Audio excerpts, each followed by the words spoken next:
Le développement du métabolisme basal d'un individu ne dépend que des efforts fournis par ce dernier. Alors il prie pour sa devise, malheur est bon à quelque chose. Madame, messieurs, bonjour, très heureux de vous retrouver ce mardi pour une nouvelle édition de l'IBS Matin. Nous sommes très heureux de vous voir très nombreux devant vos petits écrans pour cette nouvelle édition de votre émission favorite et surtout préférée. Eh bien, comme j'aime le dire, la nourriture de l'esprit, c'est l'information. Quand cette information manque, on parle de constipation mentale. Par conséquent, on s'accroche aux rumeurs, à un langage ordurier, quartiésard et bien d'autres choses qu'on ne saurait citer ici. Mais puisque vous êtes là et que nous également nous sommes là ce matin malgré la pluie qui tombe d'ailleurs sur toute la ville, et là j'ai un mousquetaire seulement à cause de la pluie qui est là ce matin. Alain Diop, bonjour. Bonjour Steve et bonjour également à tous nos téléregardeurs de ce matin. Comment allez-vous? Oui, je me porte bien malgré la pluie que j'ai bravée ce matin. Je suis là, ça va bien. En tout cas, nous avons bravé la pluie pour servir justement nos téléspectateurs fidèles d'ailleurs de tous les matins. Tout de suite et maintenant, mesdames, messieurs, voici la revue de presse.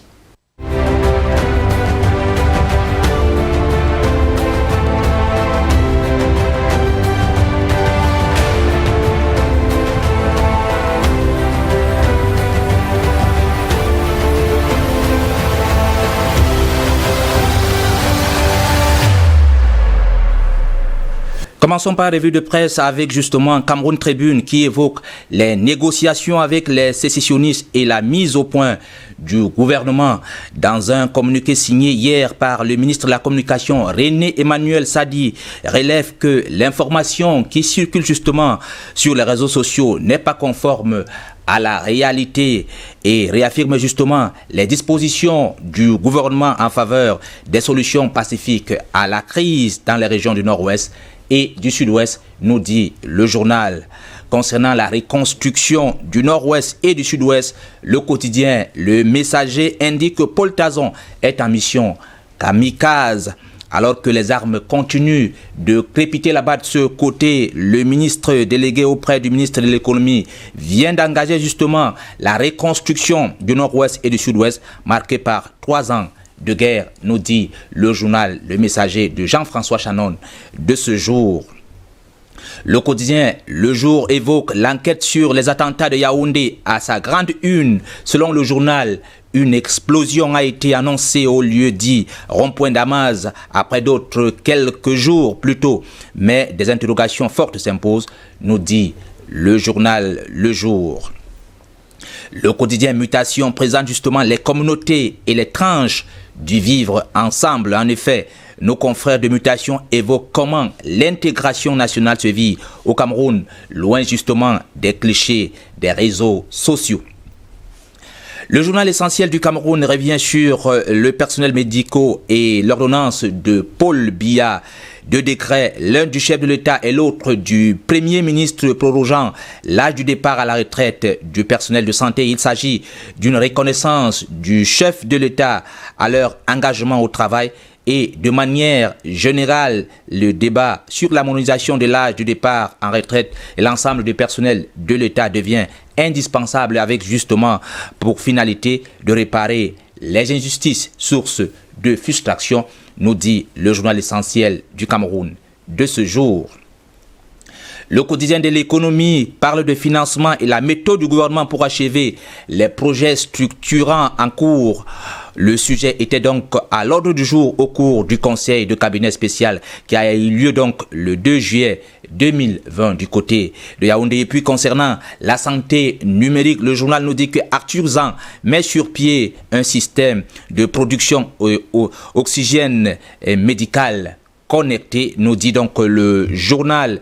Le Courrier évoque un scandale avec un diplomate américain accusé de harcèlement homosexuel. William MC Weekend, assistant général, service officier à l'ambassade des États-Unis à Yaoundé, est pointé du doigt dans une affaire de mœurs contre nature. Le porte-parole dément les plaintes d'un ex-employé camerounais. Le journal fait l'enquête sur la question. Tout cela est donc à lire dans le journal Le Courrier de ce jour. Direct Info nous parle justement de la colère d'un député du RDPC concernant justement l'expropriation foncière dans la communauté Banen. Lire dans le journal les réactions de l'honorable Samuel Maud et les chefs supérieurs Banen. Tout cela est à lire dans le journal Direct Info de ce jour. Le journal L'Entrepreneur revient sur les enjeux de la souveraineté de Camerco, justement la compagnie aérienne, au même titre que l'armée, les frontières terrestres, justement le drapeau ou encore la devise d'un pays représentant une cause nationale à préserver. Lire dans le journal l'enquête et les réactions de quelques experts dans le dossier en pages 8, 9 et 10 du journal L'Entrepreneur de ce jour. Direction le Gabon avec le journal L'Union qui parlait justement de ces tracts et la mise en train près d'une semaine après justement le feu vert donné par le gouvernement, le trafic voyageurs à bord des trains de la CETRAC a repris donc hier entre Ovendo et Franceville à raison des 2 liaisons par semaine. Un redémarrage en douceur qui doit donc s'accommoder justement d'un protocole sanitaire particulièrement contraignant, dont l'obligation de tests négatifs au Covid-19 pour les passagers, nous dit le journal L'Union de ce jour. Au Congo, le journal des Dépêches de Brazzaville nous informe que Christian Roger Okemba plaide non coupable. La session criminelle qui s'est donc ouverte le 6 juillet à Brazzaville a inscrit à son ordre du jour, entre autres, l'affaire relative au présumé détournement d'1,250 milliard de francs CFA par l'ancien maire de Brazzaville et ses 7 co-accusés. Devant la barre, il a plaidé non coupable, nous dit le journal Les Dépêches de Brazzaville. En R de Congo, le courrier de Kinshasa évoque justement les agents de riposte contre le Covid-19 qui réclament 3 mois d'arriérés de salaire. Entrée en grève forcée, les médecins et infirmiers commis à la riposte ne s'expliquent pas leur non-paiement alors que le gouvernement, via le ministère de la Santé publique, ne cesse donc de recevoir les dons et autres legs de la part de nombreux partenaires de la RDC, nous dit le journal. Direction la France avec le journal Le Monde qui évoque justement la feuille de route politique de Jean Castex. Outre les dossiers économiques et sociaux, le nouveau Premier ministre français entend assumer une mission très politique, ressouder donc le camp présidentiel, nous dit le journal Le Monde de ce jour. Le journal Le Figaro pense que le roman Castex, que le président Macron a donc cherche son chemin du côté de la droite, marqué justement par l'arrivée spectaculaire d'Éric Dupond-Moretti et la nomination de Barbara Pompili.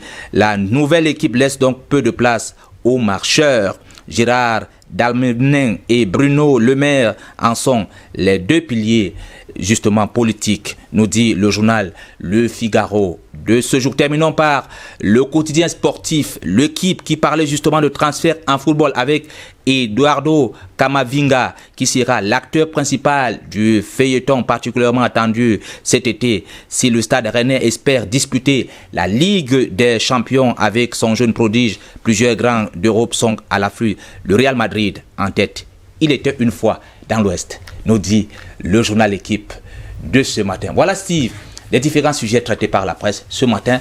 On ne le dira jamais assez, le reste c'est un kiosque ou chez votre marchand de journaux. Il était une fois dans l'Ouest, ça nous rappelle d'ailleurs un bon film, hein, western, parce que lorsqu'on voyait d'ailleurs l'Ouest, c'est toujours les films western. Absolument. Et puis on va également souhaiter bonne chance à tous les candidats. Ils sont 17 847 candidats qui affrontent les épreuves du baccalauréat du côté du Congo-Brazzaville. C'est d'ailleurs une information qui fait la grande une de Les Dépêches de Brazzaville ce matin. Vous savez, l'année n'a pas été de tout repos pour ces élèves de terminale et qui vont justement affronter les épreuves, il faut le préciser, du baccalauréat dès ce matin à 8h du côté de la grande ville Brazzaville et sans oublier bien sûr dans les coins et les recoins justement du Congo-Brazzaville. À eux, nous souhaitons justement bonne chance. Bon, c'est vrai que parfois j'aime pas souvent dire bonne chance parce qu'il faut apprendre. Il faut apprendre absolument, parce que la chance n'a rien à voir là-dedans. Ça a juste 2%. Hein, 2%. Non, 0%, 2% de chance. Parce que Steve, vous savez que s'il pleut un matin et puis... C'est pas la loterie, hein, c'est pas la loterie. Oui, c'est pas la loterie, mais il faut aussi savoir que le facteur chance peut jouer quand même à 2%, parce que vous savez aussi que quelqu'un peut se réveiller tard, la malchance peut vous conduire à se réveiller peut-être tard, vous réveiller à 9h. Oui, mais c'est pas la malchance, ça signifie que vous vous êtes endormi, c'est tout, c'est pas la malchance. Oui, vous devez être prêt. Je me rappelle en 2006 que il y a eu un camarade qui justement est arrivé en 2007, un camarade qui est arrivé justement, il a fait je crois la première journée, la deuxième journée, il arrive à 10h. Il a réussi la première épreuve, donc je crois qu'il était déjà disqualifié. Et donc, il s'est dit qu'entre-temps, il a pris un truc de plus, de tramol, et puis c'est ça qui lui fait endormir jusqu'à ce moment, à ce niveau, à cette heure de la journée. On n'appelait pas ça dans la malchance. Oui, vous l'avez voulu, mais vous ça le méritez. encore, ça reste ce qu'on avait dit. Et la réalité, on n'en sait absolument rien. Même si vous vous levez à 10 heures déjà pour venir à un examen, vous devez savoir que normalement vous devez vous préparer, de vous lever tôt. Vous vous imaginez quand on venait au travail, comme par exemple ce matin, on est venu sous la pluie, mouillé. Absolument. On a encore mouillé ce matin, c'est normal, il faut le faire. Il faut aussi, exactement il y a ce qu'il faut aussi faire. d'autres, il y a aussi d'autres aléas, par exemple les billes qui calent pendant.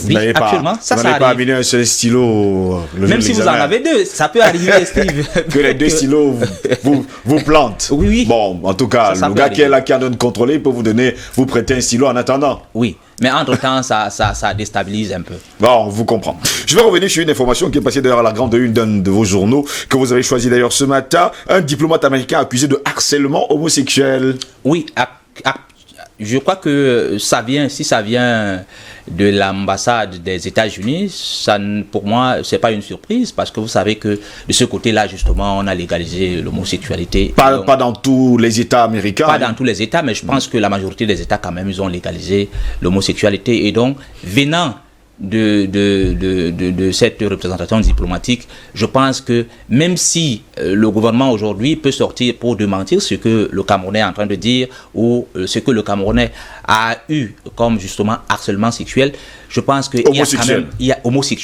y a quand même anguille rouge, parce que il y a une grande différence entre le harcèlement sexuel et le harcèlement homosexuel. Oui. Donc je pense qu'il y a quand même anguille rouge, et il y a des choses, et je pense que les jours prochains nous réservent justement beaucoup de révélations. Justement, on parlait également avec Cameroun Tribune ce matin, le quotidien national et surtout gouvernemental, les négociations avec les sécessionnistes, la mise au point du gouvernement. On a d'ailleurs eu une lettre circulaire d'ailleurs du ministère qui recadrait, il faut le dire, les choses. Oui, moi je ne vois pas la nécessité du gouvernement de recadrer, parce que dans le fond, ce qui est juste, c'est que le gouvernement est en train de négocier avec les sécessionnistes. Maintenant, revenir recadrer, parce que vous savez que ce sont les réseaux sociaux. Vous ne pouvez pas tout le temps colporter ce qui vient des réseaux sociaux pour justifier un certain nombre de choses. Mais les gens sont libres de dire ce qu'ils pensent dans leur chaumière. Maintenant, si le travail gouvernemental ne consiste pas à cela, je ne vois pas pourquoi on doit sortir pour dire que, écoutez, c'est pas de ceci, alors que dans le fond, ils sont quand même en train de négocier avec les sécessionnistes. C'est ça qui est la vérité. Et maintenant, je pense que pour moi, cette sortie était inopportune. Je ne vois pas pourquoi le ministre de la Communication étalait le fait que... C'est toujours de bonne guerre, je pense. C'est de bonne guerre, mais dire qu'on le sait déjà. C'est-à-dire que tout cela est dans un cadre institutionnel, on le sait. Il n'a pas besoin de nous rappeler que, justement, c'est dans un cadre institutionnel, un cadre formel de tout cela. Non, on le sait, mais maintenant... Le fond du problème, c'est que le gouvernement est en train de négocier avec les sécessionnistes, parce que, vous savez, ça dure déjà presque 4 ans. Et donc, tous les moyens sont bons. Il faut trouver justement une solution. Pour trouver des solutions justement à cette crise qui s'écoule dans les régions du Nord. C'est bien ça que vous me rappelez, justement, tous les moyens sont bons quand ils sont efficaces. Et pendant ce temps, Paul Tazon Djoukan est en mission kamikaze. C'est la grande une de Le Messager. Absolument. Ça aussi, c'est quelque chose qui est bien plus révélatrice de ce que nous évoquions. Je crois que la semaine dernière, dit justement que c'est très compliqué. Cette mission est très compliquée avec le ministre délégué auprès du ministre de l'économie, Paul Tazon, justement parce que il faut d'abord des préalables. Et moi, je pense que le gouvernement est en train d'aller dans ce sens, parce que il faut justement une certaine concertation avec justement les autorités traditionnelles, les populations, parce que c'est sur la base de cela seulement que ça peut marcher.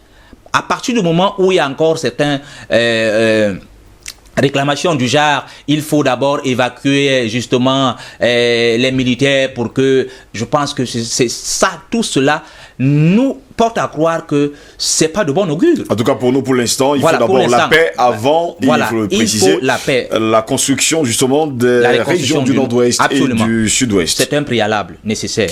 Et pendant ce temps, le jour parle justement de l'enquête sur les attentats de Yaoundé.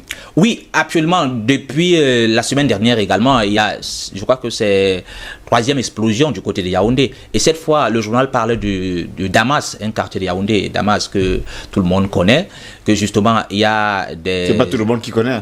Oui, mais je parle de ceux qui sont de ceux qui connaissent justement.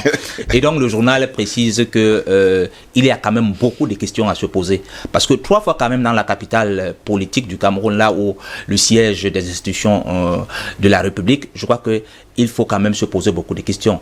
Maintenant, je crois que les services secrets sont en train de faire leur travail, parce que c'est quand même inquiétant que du côté de Yaoundé, où le président est quand même là, que jusqu'à 3 fois, ça veut dire qu'il y a quelque chose qui ne va pas. Et il faut mettre justement les bouchées doubles pour que justement qu'on n'entende plus que du côté de Yaoundé, il y a eu explosion ou il y a eu ci ou ça. Parce que c'est quand même grave. Si c'est déjà du côté de Yaoundé, je crois que la panique ça va contaminer les autres régions, que ce soit les autres départements même dans la panique. Et donc, il faut essayer de faire tout pour que cela cesse. Et même si... aujourd'hui, vous savez que depuis un moment, dans notre pays, on parlait de succession. Vous savez qu'il y a beaucoup de manœuvres. Qu'on le veuille ou pas, demain après-demain, il y aura toujours une succession. Absolument, il y a beaucoup de manœuvres. Donc, parce que les gens se posent, quand le journal se pose des questions, c'est quand même dans la capitale politique du Cameroun. Et on voit mal comment est-ce que, jusqu'à 3 fois, sans que les services de la police ne comprennent justement d'où viennent et qu'est-ce qui est la cause justement de ces explosions. Donc il y a quand même quelque chose qui ne va pas et il faut... Il y a anguille sous roche et on espère justement que la sécurité intérieure et sans oublier la sécurité à l'intérieur de notre pays qui va justement faire le nécessaire pour trouver des solutions à ce problème. Le sujet qui va nous intéresser d'ailleurs au cours du débat de ce matin, c'est les communautés trans du vivre ensemble. Oui, et ces mutations d'ailleurs. Ces mutations avec souvent cette information à sa grande une ce matin. Absolument, avec souvent son jeu de mots. Oui. Vous savez que là, en ce moment, un journal que j'aime depuis mon enfance. Oui, ça c'est un journal. Je vous l'ai dit la dernière fois. Absolument, et c'est un journal qui me tient vraiment à cœur. Et justement avec à la manette cette fois-ci Alain Boyomo qui est fait des mains des pieds pour que ce journal soit toujours à la une des autres journaux. Je dois dire que le journal évoque ce matin. C'est-à-dire que ce qu'on appelle le vivre ensemble entre les communautés, en dehors de ce qu'on voit dans les réseaux sociaux. Parce que quand vous parcourez les réseaux sociaux, on a le sentiment qu'il y a les communautés, entre les communautés, rien ne va plus. Or, dans la vie au quotidien, vous savez qu'il y a ce brassage-là. Ceux qui sont du côté de l'extrême nord peuvent justement être du côté du centre sans qu'il y ait véritablement des problèmes. Et donc, ce qu'alimente, en tout cas le journal veut démontrer que les réseaux sociaux, ça c'est une chose. Nous sommes là dans le monde virtuel et maintenant dans le monde réel, c'est beaucoup plus autre chose. Et pour terminer, j'espère que le pape du droit est au courant que Dupond-Moretti a été nommé ministre français de la Justice. Absolument, absolument, c'est une très bonne information. D'ailleurs, qui revient avec le quotidien Le Monde ce matin. Oui, le quotidien Le Monde, donc c'est une bonne chose et maintenant les gens peuvent comprendre aussi.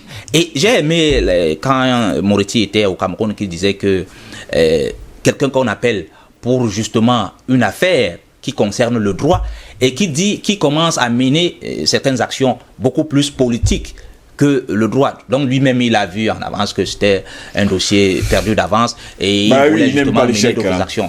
Comme il n'aime pas le chèque, lui-même, il a fait... Aujourd'hui, il est ministre français de la Justice. Et ça aussi, c'est une bonne chose. Enfin, pour vous aussi, c'est une bonne chose. C'est une bonne chose pour la France. Bon, en tout cas, merci d'avoir été là ce matin, Alain Jog, pour cette revue de presse. Elle fut très fructueuse d'ailleurs. Merci d'avoir été là ce matin. Et justement, également pour nous, de faire un grand coucou à nos invités qui bravent et qui ont bravé la pluie d'ailleurs pour être là ce matin. Je parle bien de André Bandakani, le président Bandakani qui est là, et sans oublier bien sûr Bertrand Tatida, qui a mouillé jusque-là, mais qui est là ce matin. Tout de suite maintenant, nous prenons la chronique de Hervé Moukouri.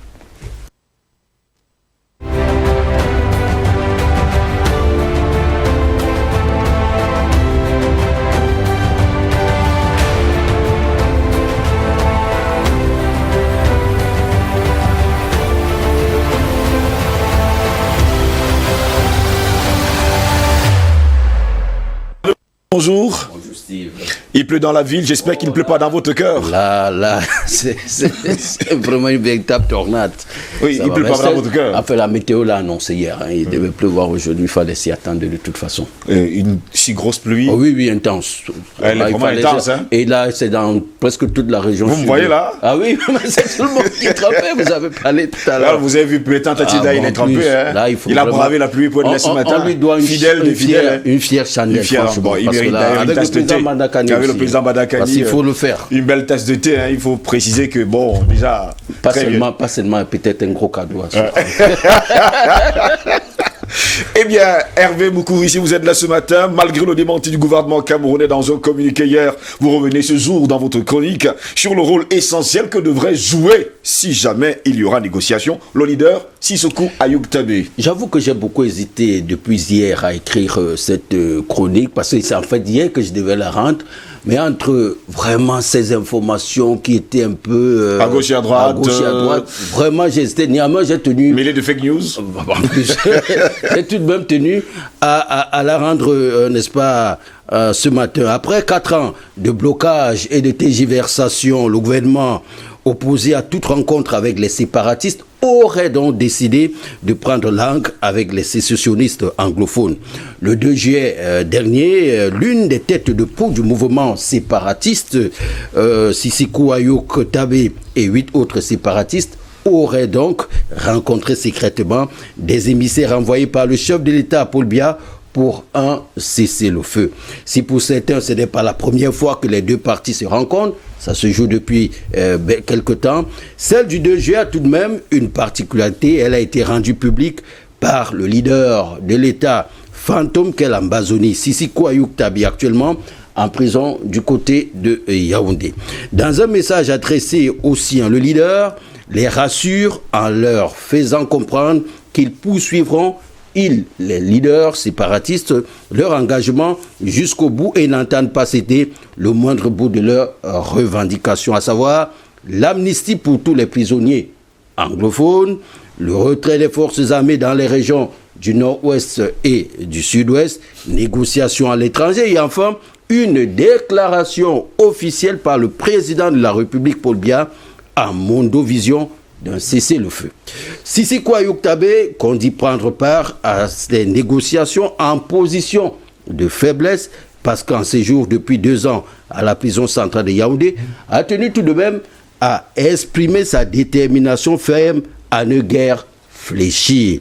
Il est loin de manquer de force parce que privé de liberté, mais surtout très loin d'avoir, comme on le dit partout ailleurs, retourné sa veste. Pour ses partisans, le leader, entre guillemets, ambazonien, incarne la lutte pour la division du Cameroun. Personne en Ambazonie, cet État fantôme, n'entend la restitution et donc l'indépendance de ce territoire comme Ayuk Tabé Sissoko. Ce leader, seulement ce leader, est-il vraiment légitime? Est-il suffisamment représentatif? Oui, parce que contrairement à ce qu'affirme une certaine opinion, Ayuk Tabé ne pèse pas que sur le plan administratif. Il est encore très écouté par les groupes armés, tout simplement parce qu'avant son arrestation, en janvier 2018, il était le président et le commandant en chef des troupes en Ambazonie. C'est pourquoi l'État du Cameroun n'a d'ailleurs pas hésité à mettre de gros moyens pour le neutraliser, parce qu'il était à la fois redoutable politiquement parlant, et bénéficiait d'une confiance absolue à la fois de la diaspora et des troupes sur le terrain, et pour cela il était très écouté. Son arrestation au Nigeria, souvenez-vous, avait provoqué une vague de violence dans les 2 régions que sont le nord-ouest et le sud-ouest. Alors Sissoko Ayuk Tabé est parmi les rares séparatistes anglophones leaders à avoir jusqu'ici conservé la nationalité camerounaise. Souvenez-vous, il y a Samuel Ikome Sako, qui est, lui, il est déjà américain. Chouayaba, lui, il est norvégien. Akwanga, lui, il est sud-africain déjà. Des radicaux, certes, engagés pour une cause indépendantiste, mais qui se cachent derrière leur nationalité. Pour les anglophones, celui a même alors d'incarner le visage de la révolution, entre guillemets anglophone, reste et demeure Ayuk Sissoko Tabé. Son emprisonnement n'a fait que renforcer sa crédibilité auprès des siens, Son influence demeure sur le terrain et l'homme a gardé sa tête sur les épaules pour ne pas perdre la face et surtout persuadé qu'il risque sa vie en cas de mauvaise négociation. Ayoub Tabé reste donc viscéralement attaché aux intérêts de son peuple, entre guillemets, plutôt qu'aux siens. Il est donc celui-là avec qui Yaoundé doit négocier. Il est donc un interlocuteur valable. Pour ce moment, Sisiko Ayoub Tabé est opposé au président actif de l'Ambazonie, à savoir Dr Samuel Sako Ikome, qui occupe cette fonction depuis juin 2019. Parce qu'on disait déjà que Ayoub Tabé était en négociation avec l'État, donc il y a des choses qui se passent. On l'a donc remplacé par le docteur Samuel Sako Ikome. Ce dernier tire, on le constate sur les réseaux sociaux, à boulet rouge sur son prédécesseur Ayoub Tabé, prétestant qu'il est à la solde du régime de Yaoundé. Reconnaissons-le, vraiment reconnaissons-le, Sisiko Ayoub Tabé n'aura pas vraiment la tâche facile. Soupçonné d'être de connivence avec le gouvernement, il doit prouver ce qui le soupçonne qu'ils ont complètement tort. Il doit également rester à la vague, résister plutôt à la vague d'animosité qui ne cesse de grossir et qui lui donne la légitimité, ou plutôt qui lui dénie la légitimité de mener les négociations plus ou moins en cours. Sisiko Ayoub Tabé doit en même temps maintenir la garde pour éviter un hypercute du gouvernement qui pourrait le mettre carrément KO et l'exposer à un peuple anglophone qui attend beaucoup de ce dialogue depuis son amorce, entre guillemets. Un peuple qui, en cas d'échec, ne lui fera pas du tout de cadeau. Une fois KO, ce peuple l'achèvera complètement. Et je le dis, Sisiko Ayoub Tabé est loin d'être naïf. Il le sait pertinemment. Seulement, la guerre de positionnement qui se dessine déjà dans la crise anglophone, là également, il faut le souligner, ne doit aucunement étouffer la volonté manifeste de tous les Camerounais, celui de voir notre pays retrouver la paix tout simplement. Hervé Moukouri, moi j'ai une question. Que viennent faire des gens qui ont signé la nationalité américaine, norvégienne et sud-africaine sur le sol camerounais? C'est un problème d'intérêt. C'est un problème d'intérêt. Qui se cache derrière? Ils se disent toujours Cela que signifie forcément que... Ils disent toujours que si ce pays devient, enfin, cette zone, n'est-ce pas, devient indépendante, ils auront de fortes chances d'aller et de diriger ce pays. Et comme on sait que cette zone est riche en pétrole et tout ce qui va avec les hydrocarbures. C'est une affaire d'intérêt. Mais comme le gouvernement aussi déterminé à ne même pas laisser un seul mètre carré de son territoire. Je le dis sans c'est ça, beaucoup qui m'écoutent, il ne faut pas rêver. Il ne faut vraiment pas rêver, encore que même les Nations. Est-ce que les Camerounais ont regardé et voient d'ailleurs l'actualité du côté du Soudan du Sud, ce dernier État africain qui est né la dernière fois? Qu'est-ce qui se passe de ce côté-là? Et ça se dessine même déjà, parce que quand vous voyez tout le monde contre Ayoub Tabé, vous avez le docteur Samuel Ikome qui est contre lui, vous avez Akwanga qui est du côté de l'Afrique du Sud, qui s'oppose déjà à Ayoub Tabé, vous comprenez que... Ils sont vraiment Camerounais, je vous pose pas mal de questions. Ils se disent Camerounais parce qu'ils bagarrent... Enfin, ils se disent même plus Camerounais parce que ils se disent ambazoniens. Ça existe déjà, cet État. Vous voulez me prendre. Et pendant ce temps-là, il y a également le docteur Samuel Sako qui est le président de cette Ambazonie invisible. Là aussi, voilà un autre, j'ai même oublié le citer, lui également, il joue un rôle. Vous voyez bien qu'il y a quelque chose qui se passe et finalement, il vaut mieux qu'on retrouve la paix et que ces gens-là disparaissent là. Autre chose également, dans les revendications justement des sécessionnistes, il faut aller discuter hors du pays, hors du Cameroun. Et il faudrait que le chef de l'État camerounais puisse faire en mondovision une déclaration de cesser le feu. C'est-à-dire, en fait, c'est du jamais vu. C'est grave extraordinaire. Ils veulent, enfin, comment est-ce qu'on dit, ils veulent un peu trop demander. Mais en fait, c'est aussi pour essayer d'éviter une façon de donner raison à ceux-là qui pensent que non, ils sont en position de faiblesse, ils ne peuvent rien. Mais c'est une affaire de négociation tout simplement. Hein. Chacun aura, n'est-ce pas, une part Nous savons pertinemment que ce sont les Occidentaux qui sont derrière. Ils veulent à tout prix les hydrocarbures camerounais. Mais on ne va pas également oublier de faire comprendre aux uns aux autres que pendant ce temps, en Espagne, la Catalogne a toujours voulu être indépendante. La Casamance au Sénégal. La Casamance au Sénégal. Voilà. On sait également ce qui s'est passé. On ne va également pas oublier de mentionner la République arabe sahraoui démocratique du côté du Maroc. Là encore, c'est un autre problème. J'espère tout simplement que nos téléspectateurs connaissent que tous ces problèmes existent en tout cas sur le sol africain. Et même ailleurs. Il faut s'en rendre compte parce que ça n'a jamais payé en tout cas. On n'a jamais payé ce type de... Vous vous rappelez qu'on a arrêté le président de la Catalogne la dernière fois, soi-disant. Et qu'est-ce qu'on a fait aujourd'hui? Et qu'est-ce qu'on a fait de lui? Voilà. Quand c'est le Cameroun, tout le monde se lève pour dire n'importe quoi. Non, mais en fait, ils finiront par se taire.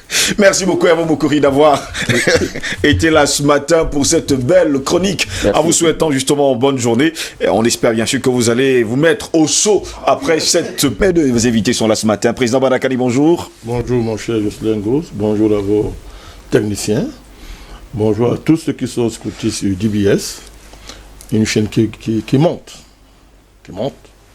et ça peut que nous faire plaisir pour enrichir la diversité éditoriale, n'est-ce pas, Oui. la diversité de ton dont notre pays a besoin. Je voulais dire bonjour à Hervé Moukori pour sa jolie chronique. Ben, je veux te développer un peu, je veux saluer mon frère et compagnon de combat Bertrand Tassinda. Bertrand Tassinda, bonjour et bienvenue à vous également. Bonjour Monsieur Steve, je suis très content d'être là, très content d'être ici dans ce beau studio avec le président de mon parti politique, M. Bandakani. Bonjour aux milliards de téléspectateurs qui vous suivent. Bonjour en fait à mon petit frère Njok. J'étais content de le suivre, de le revoir, à M. Moukori qui me capture en fait, qui capture mon attention tous les 20 heures pour votre journal qui est de plus en plus suivi. Merci. Juste, en fait, vous n'allez pas éviter que ce soit un présujet, cette histoire de négociation. J'étais très content du démenti du gouvernement. C'est-à-dire que ça, il fallait véritablement le dire. Et je refuse une forme de dictature qui veuille faire croire à l'opinion que quand vous dites que l'État du Cameroun n'a pas vocation à discuter avec des gens qui ont décidé par eux-mêmes, sur la base de rien, du vent, du mercenariat, du banditisme. On vous dit, ah, c'est d'un terroriste, lui plutôt, et il ne veut pas la paix. C'est un mensonge. C'est un mensonge. Nous n'allons pas le tolérer. Je préfère être seul contre 25 millions de Camerounais. Il n'y a pas de problème. Je le répète ici, l'État du Cameroun n'a pas vocation à discuter avec quelqu'un, avec un mercenaire qui a décidé véritablement de s'attaquer à l'unité du pays. Vous savez, quand le président de la République gagne l'élection présidentielle, l'entrée en fonction est conditionnée par un serment. L'entrée en fonction, c'est-à-dire que gagner l'élection présidentielle, c'est bien, mais exercer la fonction présidentielle avec tous les attributs, eh bien, c'est conditionné par un serment. Vous le faites où? Vous le faites devant la représentation nationale. Devant la représentation nationale, devant les députés, devant tous les corps sociaux, devant le peuple. Et qu'est-ce qu'il dit? Il jure devant les Camerounais de respecter et de, comment je vais dire, l'intégrité du territoire. Au-delà, en fait, de pouvoir, comment je vais dire, que s'assurer que la sécurité est établie. Il le jure. C'est-à-dire que c'est la mission même du président de la République. Toute la politique qu'il mène, c'est pour le bien-être à l'intérieur du Cameroun et pour l'intégrité du territoire camerounais. Vous voyez un monsieur comme ça, qui a juré, qui a pris l'engagement, aller dans une négociation avec quelqu'un qui réaffirme, qui le dit, que non seulement je mettrai sur pied cette histoire d'Ambazonie, il prend les armes. Qu'il y ait dans l'obscurité 8 personnes qui ont rencontré M. Tayoub Tabé, ce n'est pas une négociation. Il est en pleine procédure judiciaire. Vous n'êtes pas sûr qu'il y ait un certain nombre de procès contre lui. Il a été condamné. Et d'ailleurs, je m'en félicite. Mais qu'est-ce que vous en savez en fait des procédures judiciaires contre lui? Personne n'assume. Vous avez, c'est plutôt un journal panafricain, corrompu, mafieux de Paris qui a lancé la rumeur. D'ailleurs, ce journal même ne s'entend pas sur ses sources. Un coup, c'est le secrétaire général de la présidence, un coup, c'est le responsable des services secrets, mais ce journal-là nous expliquait que M. Mbokassa mangeait de la chair humaine. Ce journal-là oublie souvent, nous le disait. Donc moi, je n'entre pas dans cette histoire-là. C'est clair et c'est net que le communiqué du gouvernement est clair. Sauf que le président de la République a toujours tendu la main. Et la main est tendue. Et nous savons à qui la main est tendue. C'est clair. Première condition. Renoncer à cette aventure folle de l'Ambazonie. Renoncer à cette aventure folle de l'Ambazonie. Deuxième condition, déposer les armes de façon unilatérale. Une fois que vous le faites, On n'a même pas à négocier avec vous. C'est ça. Le réel fondé des DDR, des centres de démobilisation. Et des gens y vont. Des jeunes s'y rendent. Et je termine en disant que vous ne faites pas une analyse de cette histoire sans mettre en perspective la grande communication. Du valeureux, brillant général Valère K et tous ses collègues hier, et du chef de la cellule de communication en fait des forces armées. Que dit le général Valère K? Il appelle ses enfants à se rendre. Il dit, au cas où vous ne vous rendez pas, l'armée ne fera que son devoir. Le chef de la cellule de communication explique que personne n'empêchera le Cameroun vers sa marche en avant pour son développement et pour sa paix. Personne. Or, quand on sait que l'armée au Cameroun, non seulement c'est une institution, et le chef de l'État en est véritablement le chef suprême. Donc, ces chefs opérationnels militaires qui sont sur le terrain pour ramener la paix, le Cameroun n'est pas en guerre dans le nord-ouest. Le dire, c'est aussi une contre-vérité pour ramener la paix. Et ce chef de cellule de communication, eh bien, quand vous voyez tout ça, véritablement, vous comprenez que M. Tayouk Tabé et ses apprentis sorciers, dont vous dites qu'un est américain, mais explique qu'il veut régner dans une Ambazonie, c'est-à-dire une histoire de ces fantasmes d'un Akwanga qui nous doit 20 ans de prison. J'ai donné le parcours de ce petit voyou, parti de la prison centrale de Yaoundé, il simule une maladie, hôpital central, on le retrouve au Nigeria. C'est à Genève qu'il veut vendre cette histoire. C'est un certificat médical qui l'empêche de vendre cette aventure. Il se retrouve aux États-Unis sans papier. Aujourd'hui, il est sud-africain, on ne sait pas comment. Il est aux États-Unis, il engage 43 000 km² du territoire camerounais. On ne sait sur le mandat de qui, c'est-à-dire un repris de justice, et vous demandez à l'État du Cameroun d'aller s'asseoir sur la table et tout. C'est très décevant de certains partis politiques avant l'élection présidentielle qui ont cru qu'ils pouvaient se nourrir de ça sur le plan politique. Donc moi je le dis clairement, j'étais très content du démenti du gouvernement. Effectivement, nous ne pouvons pas négocier avec un certain nombre de brigands, de bandits, d'affairistes, en complicité avec, oui, certains pays, les États-Unis. D'ailleurs, le chef de la cellule de communication le dit, que quand on a fait assassiner le maire de Manfé, qu'a fait l'armée du Cameroun? Elle a rassemblé toutes les preuves pour démontrer que son assassinat a été commandité, en fait, par ces terroristes dont vous avez cité le nom ici. Elle a saisi le pays en question.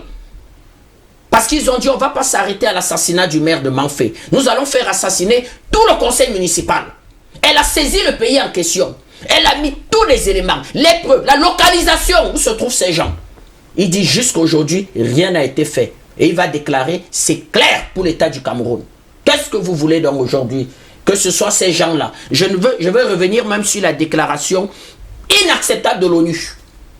C'est pas l'ONU qui parraine ça? Voilà en fait ce que je peux dire sur cette histoire. Enfin, bonne nouvelle.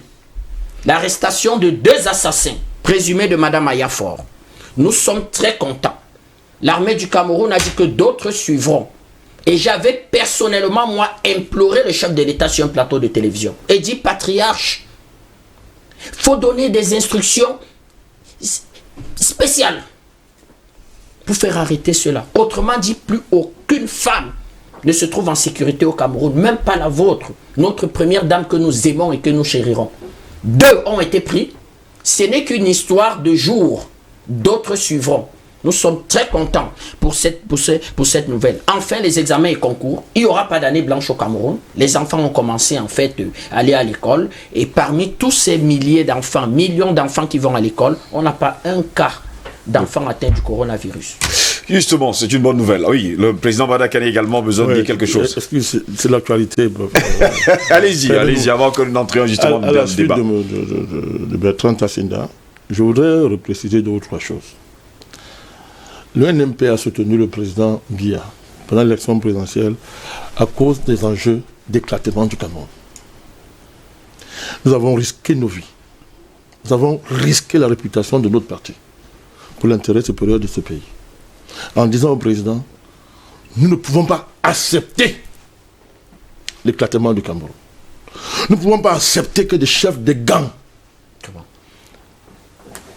s'auto-proclament leaders politiques, chefs d'État fantomatiques dans leur tête. Et parce qu'ils sont allés dans une démarche criminelles, mafieuses et de bandits vendre 2 régions du Cameroun sans avoir le mandat de personne. Nous ne pouvons pas accepter que des gens comme ça, aient une seule seconde de répit. C'est pour ça que nous avons apporté ce soutien au président. Les choses doivent être claires, et nous l'avons toujours dit. Il n'est pas question de légitimer d'une manière que ce soit le voyoutisme, le mercenariat, la criminalité et le banditisme. Comment? Sinon, tous les Camerounais, on va se mettre à l'école là. Chacun prendra les armes. On va se mettre à cette école. C'est clair. Deuxièmement, tout à l'heure, Bertrand a souligné quelque chose de très important. Il ne faut pas être laxiste quand on a en charge les intérêts d'une nation. Ça veut dire quoi? Nous avons été appelés avant la présidentielle, au gouvernement camerounais, pour leur dire, vous ne pouvez pas accepter que des partis politiques qui soutiennent la sécession, les sécessionnistes, prennent part aux élections dans un pays. On n'a pas été écoutés. On voit les conséquences aujourd'hui. Ah oui. On voit les conséquences aujourd'hui. Parce que de quoi est-ce qu'il s'agit, mon cher ami? Vous ne pouvez pas être un démocrate, en même temps séparatiste. Un séparatiste.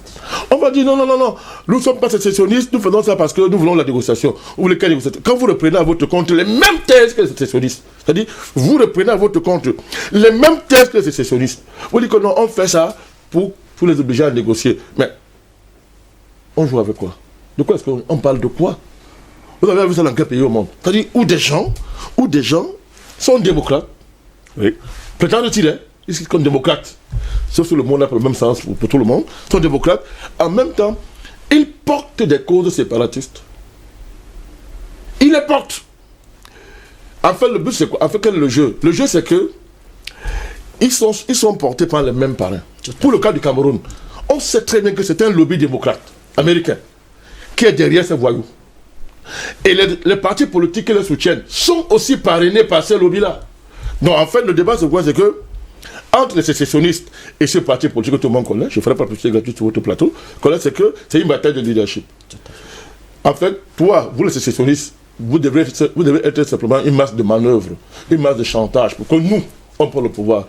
Et ces sécessionnistes disent non, nous on a notre projet, nous voulons être riches, nous voulons que les 2 régions là nous appartiennent. Ou bien à défaut, si on négocie que nous sortons extrêmement très riches dans cette affaire. Voilà le débat qui oppose, voilà les contradictions qui opposent, n'est-ce pas? Les sécessionnistes qui s'assument ouvertement comme tels, et les partis politiques qui, tout en disant qu'ils ne sont pas sécessionnistes, pourtant soutiennent leurs revendications. Un État comme le Cameroun ne peut pas jouer sur des pareilles choses. On ne peut pas jouer avec ça. Après, il ne faut pas être surpris de voir ce que cela entraîne. Même comme tribalisme. Voilà, et tout. Ah, c'est un.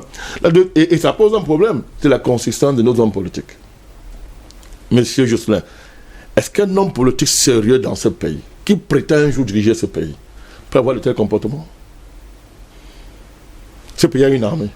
C'est ce qu'on appelle l'armée dans un pays. L'armée. Je ne parle pas des forces de maintien de l'ordre. Nos militaires meurent là-bas. On les tue, on les égorge. Et que des hommes politiques qui prétendent un jour diriger ce pays soutiennent les thèses des gens qui égorgent nos militaires. Et ces partis ont la légalité dans ce pays. L'enjeu de cette crise, je terminerai par là, c'est que, je viens de le dire, un lobby américain lié au Parti démocrate et certains réseaux de l'État profond américain est allé dealer avec des voyous qui, parce qu'ils sont à l'étranger, ont dit, si nous manipulons l'histoire de cette région, de ces 2 régions, il est possible qu'on crée un État ambazonien. Vos entreprises ont gagné plein d'argent. D'ailleurs, ils se sont engouffrés simplement dans une jurisprudence que l'ONU elle-même a créée. À savoir, dès que M. Kofi Annan est allé s'asseoir avec les multinationales occidentales, a dit qu'on va créer un monde de prospérité. On a permis aux multinationales, à travers l'organisation United Nations People Organization, c'est un truc comme ça, on a permis aux multinationales de pouvoir démembrer des États, c'est-à-dire des régions qui sont très riches. On a dit, ok, on peut s'en approprier, on peut s'en emparer en manipulant leur histoire. C'est cette United People Organization de l'ONU qui est derrière le Soudan, là, dans leur map. Ils sont derrière le Cabinda. Ils sont même derrière au Nigeria. Le Nigeria, actuellement, ils sont en train de réchauffer le problème du Biafra. même organisation. Jusqu'à l'Europe, même à l'Espagne, vous allez voir, chez les Catalans, là, on a démontré les relations qu'il y avait entre M. Georges Soros et les leaders catalans. C'était le leader catalan. Donc, vous voyez que c'est terrible. Ce sont ces gens qui instrumentalisent donc ces voyous pour, s'accaparer ces richesses, deux, faire pression sur le gouvernement camerounais. Pourquoi?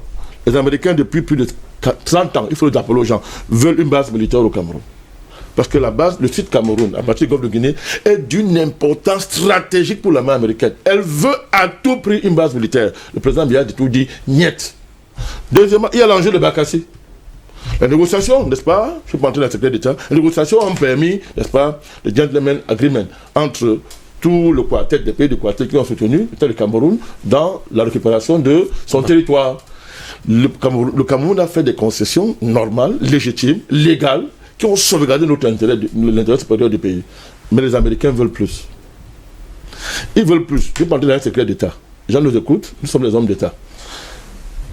Un des deals est arrivé à expiration en 2000, à l'année où commence la crise anglophone. Avec les États-Unis. Comme on se respecte, ceux qui m'entendent, n'est-ce pas, ils savent que je ne franchis pas une certaine ligne parce qu'il faut préserver les secrets d'État. Donc, c'est arrivé à délai. Comme les Américains sont gourmands, ils veulent tout. En même temps, tout, ils font le chantage au président du Cameroun, ils font le chantage à l'administration camerounaise pour dire que si vous ne donnez pas ça, on va prendre ça par la force. Et ces gens-là, nos frères et sœurs, sont entrés dans ce jeu. Des partis politiques ouvertement sont dans ce jeu. Et ces voyous, comme les appelle Bertrand Tatinda, sont dans ce jeu. Voilà l'enjeu de la crise anglophone, dite anglophone. L'enjeu, c'est de placer à étudier, après le président Biya, un pion. Un pantin. Un pion. En défaut de ça, faire pression sur le président pour que le vice-président soit anglophone. De manière que ce n'est pas là, par toutes sortes de manœuvres, on nous crée ici un conflit à la Bédié Ouattara. Ce pays sera fait à 100 pour l'ivoiriser. Vous voyez que Bédié avait résisté. Mais à la fin, il s'est passé quoi? On lui a donné l'ordre de soutien M. Ouattara. Vous connaissez la suite. Donc notre pays a un tournant majeur. On ne peut pas accepter que des gens jouent comme ça avec le sort du Cameroun. Mon cher. On ne peut pas accepter ça. Donc, nous sommes très heureux, comme M. Bertrand a dit, que le gouvernement ait clarifié les choses. Nos positions sont claires. Oui à toutes sortes de négociations si vous voulez. Allez me négocier sur la Lune, sur Mars, tout ce que vous voulez. Dans le cadre légal et constitutionnel de notre pays. Dans son cadre légal. Il n'est pas question qu'on banalise un crime. Aujourd'hui, M. Ayoub Tabel et les autres veulent être présentés en héros nationaux. Mais justement, on est où? On est où? Si ces gens-là sont aujourd'hui présentés comme des héros nationaux, on veut faire de leur cause une cause noble. On veut légitimer un crime. C'est-à-dire, on veut les habiller, n'est-ce pas, de vêtements de héros. Cette entreprise n'a aucun héroïsme, aucune valeur morale, aucune valeur éthique. C'est une démarche de criminels, de mercenaires, qui ne cherchent que de l'argent. D'ailleurs, personne ne veut le dire. Moi, je peux le dire sur ce plateau ici. Ces négociations, même pour la plupart, vous savez que ça ne marche pas. Et c'est parce qu'ils veulent l'argent. Il faut le dire. Ces gars-là, ils demandent des sommes terribles, ils demandent de l'argent. Ensuite, ils demandent de l'argent. Moi, je le dis. Moi, je le dis. Ils demandent de l'argent. Ils demandent de l'argent. Et il faut que les populations dites anglophones le comprennent. Qu'ils comprennent la crise, on va faire. Donc, le NEP est le seul parti qui, depuis la crise, a dit la vérité aux populations de cette zone-là, que vous êtes embarqués dans une aventure sans lendemain. C'est l'argent qui intéresse. Si le gouvernement camerounais leur a versé de l'argent, mais on n'en serait plus là. Je vous dis qu'on n'en serait plus là. Donc, nous félicitons l'armée du Cameroun, qui est en train de réaliser des prouesses en matière de sécurité sur le terrain. Personne n'en parle. Aujourd'hui, pratiquement toutes les bases ambazoniennes sont démantelées. Les gens font semblant de ne pas voir ça. Se parle. Donc, sur le terrain, il y a un travail. Toute une région, par exemple, la région du sud-ouest, aujourd'hui, on peut le dire sans fantaisie, que c'est une région pratiquement pacifiée. Les seuls poches de résistance qui restent aujourd'hui sont dans le nord-ouest. Et on sait pourquoi. Mais là encore, ça va aller. Ça va aller. Couplé, n'est-ce pas, à la stratégie de reconstruction que le gouvernement a lancée, mon cher Jotin, nous sommes sur la bonne voie. Si les gens ne veulent pas déposer les armes, comme le président leur a demandé de le faire, eh bien, comme le président l'a dit, ils seront neutralisés. C'est le mot du président, ce n'est pas le mot du président Mandakani. Pour dire quoi, que jusqu'à présent, le père de la nation estime que, et c'est vrai, on est dans des actions de maintien de l'ordre d'un niveau supérieur. C'est aussi simple. C'est même pas la guerre. C'est pas la guerre. Parce que c'est la guerre, il y a des méthodes qu'on connaît. On a vu ici pendant le Maquis ce qui s'est passé. Quand l'armée coloniale française a voulu rétablir l'ordre colonial dans les zones comme ça, où il y avait de l'insécurité, d'après leur terme, on sait ce qui a été fait. Du napalm. Mais là-bas, on n'est même pas encore à l'état d'urgence. Il faut le dire. Il n'y a même pas encore d'état d'urgence là-bas. Donc on est dans une forme supérieure de maintien de l'ordre. Ce qui veut dire que pour l'instant, le président agit en père. En père de la nation. Il a dit, si vous ne déposez pas les armes, on va vous neutraliser. Ce que le président a dit. Donc, que les gens déposent les armes. Qu'ils renoncent à leur chimère. Qu'ils présentent des excuses au peuple camerounais. Et en ce moment-là, on pourrait considérer que repentance peut entraîner une certaine reconsidération du comportement que le pays et l'État doivent avoir à leur égard. Mon cher Justin, je termine. L'ONU qui joue double jeu là. L'ONU joue double. En même temps, la paix, c'est sur le feu. Elle est obligée, elle, de reconnaître que ces gens-là sont des terroristes. Vous savez, il y a quelques semaines, je crois, l'ONU a été obligée d'inscrire sur la liste des terroristes ce voyou. La presse camerounaise, pour une bonne partie pro-ambazonienne, même s'ils ne veulent pas l'assumer, ils disent non, on n'est pas pour la sécession. Mais c'est une bonne partie, ils font la propagande, n'est-ce pas, ambazonienne, a fait l'impasse dessus. L'ONU a mis dans la liste, n'est-ce pas, des organisations terroristes comme telles, des groupes ambazoniens. Ça veut dire que nous gagnons des points. Le Cameroun gagne des points et nous sortirons de cette crise. Messieurs, merci en tout cas pour ces coups de gueule ce matin. Tout de suite maintenant, vous l'avez compris, nous entrons dans le vif du sujet. Voici le débat.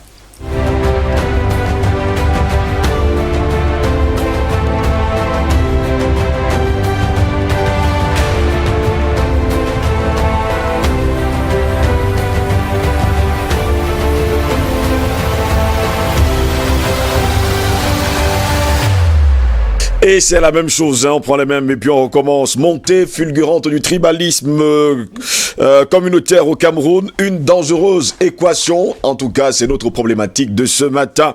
Eh bien, la crise sociopolitique et sécuritaire dans les régions anglophones du nord-ouest et du sud-ouest et l'élection présidentielle du 7 octobre 2018, notamment la contestation née au lendemain de ce scrutin, ont vu la ressurgence du discours ethnique et le regain du tribalisme au sein de l'opinion publique au Cameroun, pays qui compte plus de 241 ethnies. Aujourd'hui, deux camps s'affrontent. Sur les réseaux sociaux, dans les conversations et même dans les médias, les appels à la haine se multiplient, mettant en mal l'unité nationale et le vivre ensemble prôné par les pouvoirs publics. Face à la montée des replis identitaires, le gouvernement au Cameroun a décidé de mettre sur pied un cadre réglementaire en vue de combattre le tribalisme. Depuis quelques temps donc, et surtout depuis l'élection du 7 octobre 2018, on a entendu parler de Bamileke. On a également entendu parler ces derniers jours de 10 millions de nordistes. Plus tard, ce sont les Bassa qui demandent en tout cas une grande région à eux, il faut le dire, consacrée. On a également de l'autre côté les Ekans qui sont également sortis. Et sur le coup, on se pose bien la question de savoir qu'est-ce qui est en train de se dérouler sur le triangle national camerounais. Et justement, nous nous demandons, n'est-ce pas là une équation dangereuse? Si tout le monde se levait pour réclamer à corps et à cri une région, pour réclamer à corps et à cri qu'il ait une ethnie à être reconnue d'ailleurs sur le triangle national camerounais, je me tourne vers Bertrand Datinda ce matin. C'est déplorable et c'est relativement assez malheureux. Il faut dire que l'origine de cette histoire, pour ne pas aller très loin, on avait déjà vu ça en quelque sorte dans les années avant l'indépendance. Parce que le gouvernement d'André-Marie Mbida tombe, le président Idjo est vice-premier ministre, ministre de l'Intérieur. Il rassemble au sein, de l'Assemblée législative du Cameroun, en fait, les députés du Nord. À l'époque, c'était le Grand Septentrion, qui partait, de l'Adamawa jusqu'à la région du lac Tchad. Il fait tomber le gouvernement d'André-Marie Mbida. Sauf que qui était derrière? C'est la France qui était derrière. Donc, André-Marie Mbida devenait, assez dur. Et surtout, il discutait avec l'UPC. Il trouvait que certaines revendications de l'UPC étaient recevables. Et la France se disait, quelqu'un comme ça, s'il arrive au pouvoir, il peut avoir une jonction, c'est-à-dire avec les têtes fortes de l'UPC. Et pourquoi pas être mis en minorité même par l'UPC, vu que l'UPC est avec le peuple. Donc, à partir de ce moment-là, on va jouer sur la fibre tribale, c'est-à-dire on va diviser les Camerounais. Et ça, c'est la France qui a parrainé cette histoire. Et c'est comme ça que véritablement on fait tomber son gouvernement, le président Idjo arrive au pouvoir. On va vivre aussi au cours de, la mise sur pied de notre État, de ce qu'on va appeler l'équilibre régional. Qui n'est pas une mauvaise chose en soi. N'est-ce pas là également une autre injustice? Vous ne gérez pas un pays comme le Cameroun sans tenir compte de l'équilibre régional. Vous ne gérez pas un pays comme le Cameroun sans tenir compte des grands équilibres, sans tenir compte des grandes familles. Ben oui, on peut le dire, c'est malheureux. C'est-à-dire qu'une famille comme la famille Aïdjo, une famille comme les familles de certaines faunes, une famille comme la famille, comment je vais dire du sultan Bamoun, une famille comme des grandes familles, des grandes chefferies à l'ouest du Cameroun, comment je vais dire au nord, les Lamido, Ayatou, toutes ces grandes familles-là, vous ne gérez pas le Cameroun sans tenir compte de ça. Ceux qui vous le disent, que si j'arrive au pouvoir, je m'en fous éperdument de cette histoire. Le mérite, une fois que quelqu'un est très bon, quitte à avoir 200 ministres et 200 ministres d'un même village, ce sont des démagogues. C'est un mensonge. Ailleurs, ça a tenté d'être fait, guerre civile, immédiatement. Même des choses. Sauf que, cet équilibre régional, qui dans le fond n'était pas mauvais, qui devait permettre relativement à équilibrer, comment je vais dire que le Cameroun, en termes de ressources humaines, en termes de capacité de ressources humaines et de développement, a été utilisé à mauvais escient. Ça, il faut le dire. L'autre chose qui arrive, c'est ce qu'on va appeler les grandes batailles. La grande bataille de liberté au Cameroun des années 90. C'est là où le tribalisme va être utilisé, comment je vais dire que, à des fins relativement très malhonnêtes et dangereuses. C'est-à-dire les hommes politiques vont porter le tribalisme sur la place publique. Les hommes politiques vont utiliser le tribalisme pour s'imposer. Vous vous souvenez, à une époque ici, il y a eu ce qu'on avait appelé la Sainte Trinité. La Sainte Trinité. C'était 3 journaux. Je ne donne pas les noms, véritablement, qui faisaient la pluie et le beau temps. Et en fait, leurs victimes n'étaient pas désignées au hasard. À partir du moment où vous vous opposez à certaines démarches, à partir du moment où vous questionnez les comportements de certains hommes politiques, ils vous livrent à la mort, sans vous donner le droit de vous défendre. Vous livrez à la mort. Il y aura dans ce pays ce qu'on va appeler les villes mortes. Ben, il fallait imposer au gouvernement, effectivement, aussi d'évoluer sur certaines questions. C'était pas mauvais. J'ai participé à l'étranger aux villes mortes. J'étais pas participé. Ce qui était embêtant dans les villes mortes, c'est que certains utilisaient les enfants des autres. Le sacrifice n'était pas pareil. Le sacrifice n'était pas pareil. Une cause est juste quand tout le monde se sacrifie de la même façon. Moi, je ne peux pas me sacrifier. Je prends les balles, je prends les gaz lacrymogènes, je prends la prison. Mais vous, monsieur Ngos, vous gagnez de l'argent. Vous gagnez de l'argent, c'est plus la cause. Et la première personne, c'est-à-dire qu'il y avait une voix qui portait, qui va véritablement faire cette remarque et dit que même ce sacrifice-là, est-ce que même on ne peut pas évoluer? Est-ce qu'on ne peut pas évoluer? C'est la Piro de Banga, paix à son âme. On va le livrer à la mort. Il n'aura pas le droit de se défendre. On va déformer ses propos. On va le diaboliser. Ce qui fait que, en fait, ces jeunes qui étaient manipulés, qui ne comprenaient rien, qui étaient les dindons de la farce, vont véritablement s'attaquer à la personne physique de ce monsieur, à son intégrité physique et, comment je vais dire, à ses biens. Pourtant, quelque temps après, l'histoire va lui donner raison. Est-ce que les gens ne négociaient pas en dessous de cette affaire? Est-ce que les gens n'ont pas gagné beaucoup d'argent? Est-ce que les gens n'ont pas agité les peuples sur la base du tribalisme? Comment cette histoire va finir? Comment cette histoire va finir? Certes, on va aller à une tripartite, mais ce n'est pas tout à fait la tripartite qui a fait. Les dessous de la tripartite. J'ai la chance de discuter aujourd'hui, effectivement, avec des témoins vivants. Eh bien, ils vous racontent aussi les dessous de la tripartite. Qui peut nier que beaucoup d'enveloppes n'ont pas circulé? Des enveloppes qui venaient de qui, d'ailleurs?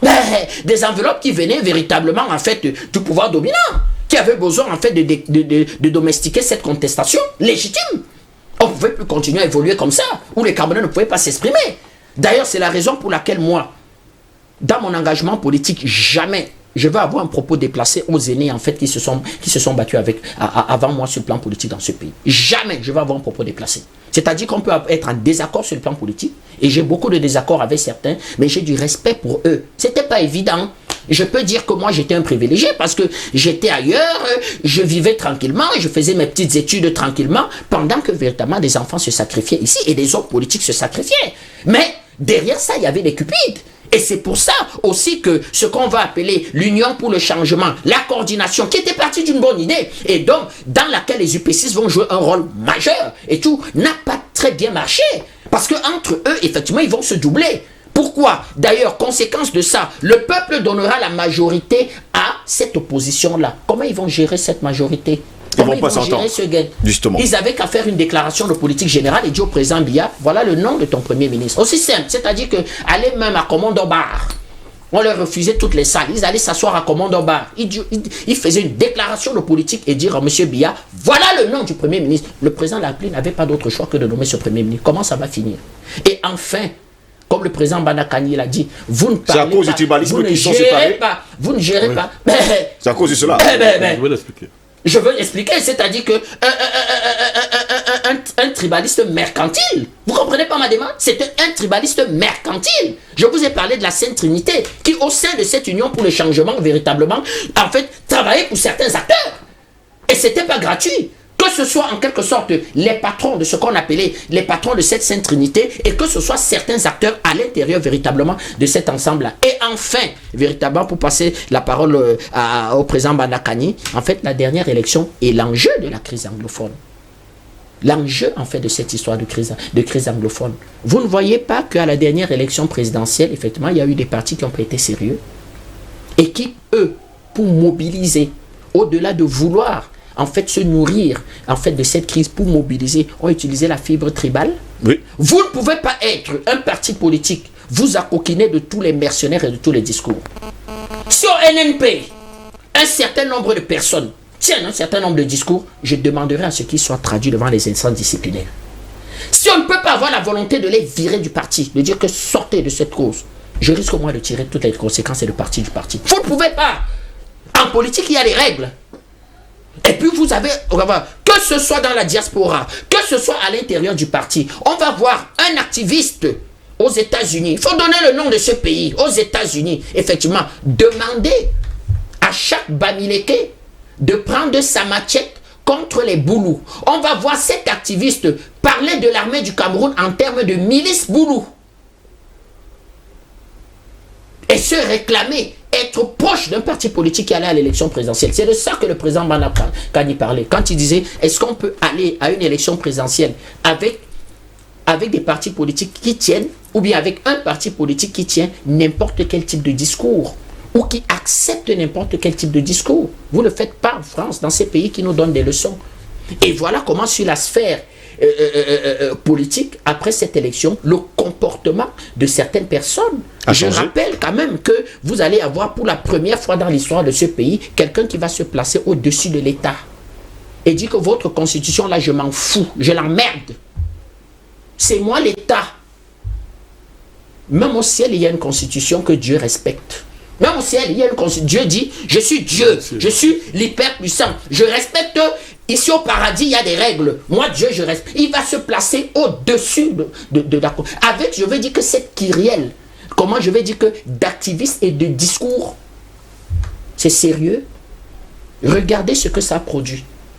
Un autre, plus modéré, qu'on va dire un jeune, va nous lancer sur la sphère publique ce qu'on va appeler un fédéralisme communautaire. Ça se débat, c'est pas là le problème. Mais sauf qu'il va mal expliquer. Ses amis vont mal expliquer. Et voilà ce que ça produit. Les Ekans vous disent qu'on veut la République démocratique Ekan. Les Bamileke vous disent qu'on veut la République des Grassfields. Même le très modéré et ami que je salue, Guibaï, vous explique que non. C'est apolitique, mais je veux quand même mobiliser 10 millions de musulmans. Monsieur Fadil reprend et dit que nous pesons 60% dans l'élection du président Biya. Il le dit. Nous pesons, nous, c'est-à-dire qu'il dit nous les nordistes, nous pesons 60% dans l'élection du président Biya. Et on se retrouve aujourd'hui au Cameroun avec le débat politique véritablement, c'est-à-dire que dans le tribalisme, un débat politique idiot. Voilà le débat politique. Alors que c'est l'occasion avec le Covid de parler question souveraineté et d'être enfin un État souverain et pouvoir véritablement développer ce pays. Président Banakani, donc finalement, le tribalisme, c'est pas seulement en 2019 qu'il existe, c'est depuis belle lurette déjà. Non. La conclusion des propos de Bertrand Tassinda pose le vrai débat sur la table. Il vous a dit, le Covid nous donne l'occasion de renégocier, pour ne pas dire de briser les paradigmes aliénants qui nous empêchaient de jouir effectivement de notre souveraineté nationale. Mais que fait l'élite de notre pays? L'élite du Cameroun a réduit l'enjeu du Covid aux gestes barrières. Lavez-vous les mains, masquez-vous, tout ça et consorts. On a des gens qui sont effrayants dans tout le pays, avec des masques qu'il faut. On ne sait pas si on a affaire des hommes ou des monstres. Or, le vrai enjeu du Covid, ce n'est pas ça. Le vrai enjeu du Covid, c'est soit l'autosouveraineté, soit l'entérinement d'un esclavage éternel. Puisque les Illuminatis, à travers les Bill Gates, le forum de Davos, et M. Macron et consorts, ils ont un projet clair. C'est pour ça qu'on veut mettre la puce dans les gens. Ouais, je parle de la puce tous les jours. Et là encore, le NMP est le seul mouvement qui a mis sur la table les vrais enjeux du Covid. Le seul. Je n'ai rien contre les gestes barrières. Mais le Covid, ce ne sont pas les gestes barrières. Alors nous parlons à Davos, les gars ont un projet clair. Il y a une reconfiguration de toute l'économie mondiale. Ils ont appelé ça la remise à zéro de l'économie mondiale. Remise à zéro. Il faut revoir comment on travaille. Il faut créer un État mondial. New World Order, un État mondial. Un nouvel ordre mondial. Il faut revoir, et désormais, il parle de transhumanité, c'est-à-dire que l'être humain ne doit plus être ce qu'il était avant. Parce que des gens, Bill Gates va avoir un contrôle sur nous, dès qu'on te puce, on est tous reliés à un serveur universel qui fait de toi ce qu'on veut, quand il veut, quand il veut. Et puis il n'y a plus d'État. Le seul État, l'État existe en tant que boy, je dis bien boy, ménagère, c'est-à-dire garçon de course, n'est-ce pas, de cette structure supranationale. Pas les enjeux. Mais que fait notre élite? Comme dans les années 60, comme dans les années où Mangabel affrontait les Allemands, toujours remplacer les vrais problèmes par de faux débats. C'est-à-dire une élite qui est incapable de penser l'avenir de son pays. C'est ça le problème. Elle préfère donc reprendre en son compte les chiffons néocoloniaux, les chiffons géopolitiques, les chiffons paradigmatiques, n'est-ce pas, que le colon a développé pour nous asservir. Et dans ces chiffons-là, vous avez le tribalisme. C'est même pas le tribalisme, nous on appelle ça la géoethnie. La géoethnie. Ça consiste à quoi? À créer des ethnies, là où il n'existe pas. Oui. La dernière fois on était ici, on vous a pris le cas du Rwanda. Vous vous souvenez? On a montré comment? Il y a une séparation du travail qui produit deux types de populations. D'un côté les éleveurs, d'un côté les cultivateurs. Les Belges arrivent et disent que non, c'est deux tribus. Ils disent que c'est deux tribus. On arrive à un génocide. Parce qu'on veut contrôler les grands lacs. C'est pareil dans tous les pays africains. C'est-à-dire que la création des ethnies pour les opposer les unes les autres. Donc, on est venu ici, on a créé des ethnies au Cameroun, opposant d'un côté ce qu'on appelait les ethnies indociles, rebelles, et les ethnies dociles. Les ethnies dociles, ce sont celles qui ont été cooptées à travers leurs élites à devenir les gestionnaires de l'héritage colonial. Voilà pourquoi, dans un temps au Cameroun, vous allez entendre parler de l'axe nord-sud. Tout à fait. L'axe nord-sud. C'est-à-dire que la France va coopter dans les régions sud, catholiciser, va coopter des élites. Et au nord, on va coopter des élites, c'est-à-dire les Peuls, évidemment, et ce n'est pas par hasard qu'on les choisit, n'est-ce pas? Et on décide que, écoutez bien, on décide que désormais, les élites qui viennent, les élites qui sont cooptées, qui appartiennent à des micro-nationalités, qu'on va appeler ethniques, non, il ne faut pas confondre la tribalité et l'ethnie, c'est deux choses. On vous comprend parfaitement. C'est deux choses différentes. Oui. Donc, les élites qui vont être cooptées, n'est-ce pas, par les colons, pour justement préparer, n'est-ce pas, les élites, le futur gouvernement néocolonial. Si par exemple, je sors d'une région, ou bien d'une ethnie, dans un environnement où il y a plusieurs ethnies en dehors de mon ethnie, je dois phagocyter tous les autres qui existent. Il faut bien comprendre ça. Pourquoi vous allez entendre parler du Grand Nord? Par exemple, le Grand Nord, c'est quoi? Vous avez au nord les Peuls, vous avez les Arabes, les musulmans, les Kédis, vous avez des chrétiens. Au Grand Nord. Et tout pourri, tout ce qui va avec. Très bien. On a décidé un matin que non, tous s'appellent Grand Nord. Sous la domination des Peuls. Comme vous avez vu à un moment donné, il y a eu les Kédis se sont révoltés. Les chrétiens se sont révoltés. D'ailleurs, quelqu'un a battu toute sa notoriété, le cardinal Tomi. Pourquoi il est devenu une figure importante? Parce que quand j'étais là-bas à Marois, il luttait contre ça. C'est là où il a eu ses titres de noblesse. Cardinal Tomi. Ces gens m'écoutent, ils savent de quoi ils sont en train de parler. Donc, Grand Nord, tout le Grand Nord derrière le président Ahidjo, c'est son fief naturel. Donc, on décrète que un nordiste, donc désormais, celui. Mais qui est Peul et soutient le président Ahidjo. Pareil dans les régions du Sud. Vous avez vu ici, quand le président Biafra prend le pouvoir, ça prend le champ inverse, le Grand Sud. Le Grand Sud, c'est-à-dire on crée une ethnie, une grande ethnie, où maintenant les concepts des camps, vous comprenez ce que ça veut dire. Donc, quand on remonte, on va créer, on va mobiliser une mythologie originelle autour d'un supposé ancêtre originel qui est censé fédérer tous les peuples qui sont de ce terroir-là, indépendamment des diversités cosmologiques, cosmogoniques qui existent là-bas. Il faut fédérer, on va gommer la diversité par un décret pour créer les grandes ethnies. Pareil dans la zone anglophone, on nous a créé une ethnie qu'on appelle anglophone dans ce pays. Ah oui. Ça n'existe pas. Même un peuple, le peuple. On a créé une ethnie anglophone. On nous a créé un peuple qu'on appelle peuple anglophone dans ce pays. Oh, là-bas, vous avez les Bamzeke, vous avez les gens du littoral, vous avez les Bassa, vous avez les Bamoun. Non. On a créé ça d'un trait, mon cher Ngo, pour nous créer un peuple anglophone. Oh, quand vous allez là-bas, vous voyez les Bakweri vous disent que monsieur, nous ne sommes pas comme les autres là. Les Banso, tous ces peuples qui y a là-bas dans ces deux régions-là, vous dites que mais nous avons notre personnalité historique, on est là. Dans le nord-ouest, là, tous ces chefferies là, ils ont les personnalités historiques là qu'ils assument. Mais pour les besoins de la cause politique, on a gommé ça d'un trait. Bim! Je suis anglophone. C'est ce que Bédard est en train de dire. C'est ça qu'il parle, n'est-ce pas, lorsque il commence cette affaire. Ça donc pour conséquence quoi? L'enjeu politique chez nous, ce n'est plus de développer le pays. L'enjeu politique, ce n'est pas la continuité du combat des pères fondateurs, à savoir qu'un pays, c'est la souveraineté, un projet national pour s'émanciper de tout ce qui, n'est-ce pas, freine l'envolée du pays et de ses populations. Nous avons au Cameroun une élite politique, tout bord confondu, qui a pour seul projet accéder à la mangeoire. Hier, mangeoire coloniale. Aujourd'hui, mangeoire étatique. Accéder à la mangeoire. Dites-moi, quel est le projet de 10 millions de nordistes là? Mon cher Guibaï. Ils disent que c'est Qu'est-ce qu'il y a derrière? c'est politique. Non, c'est toi.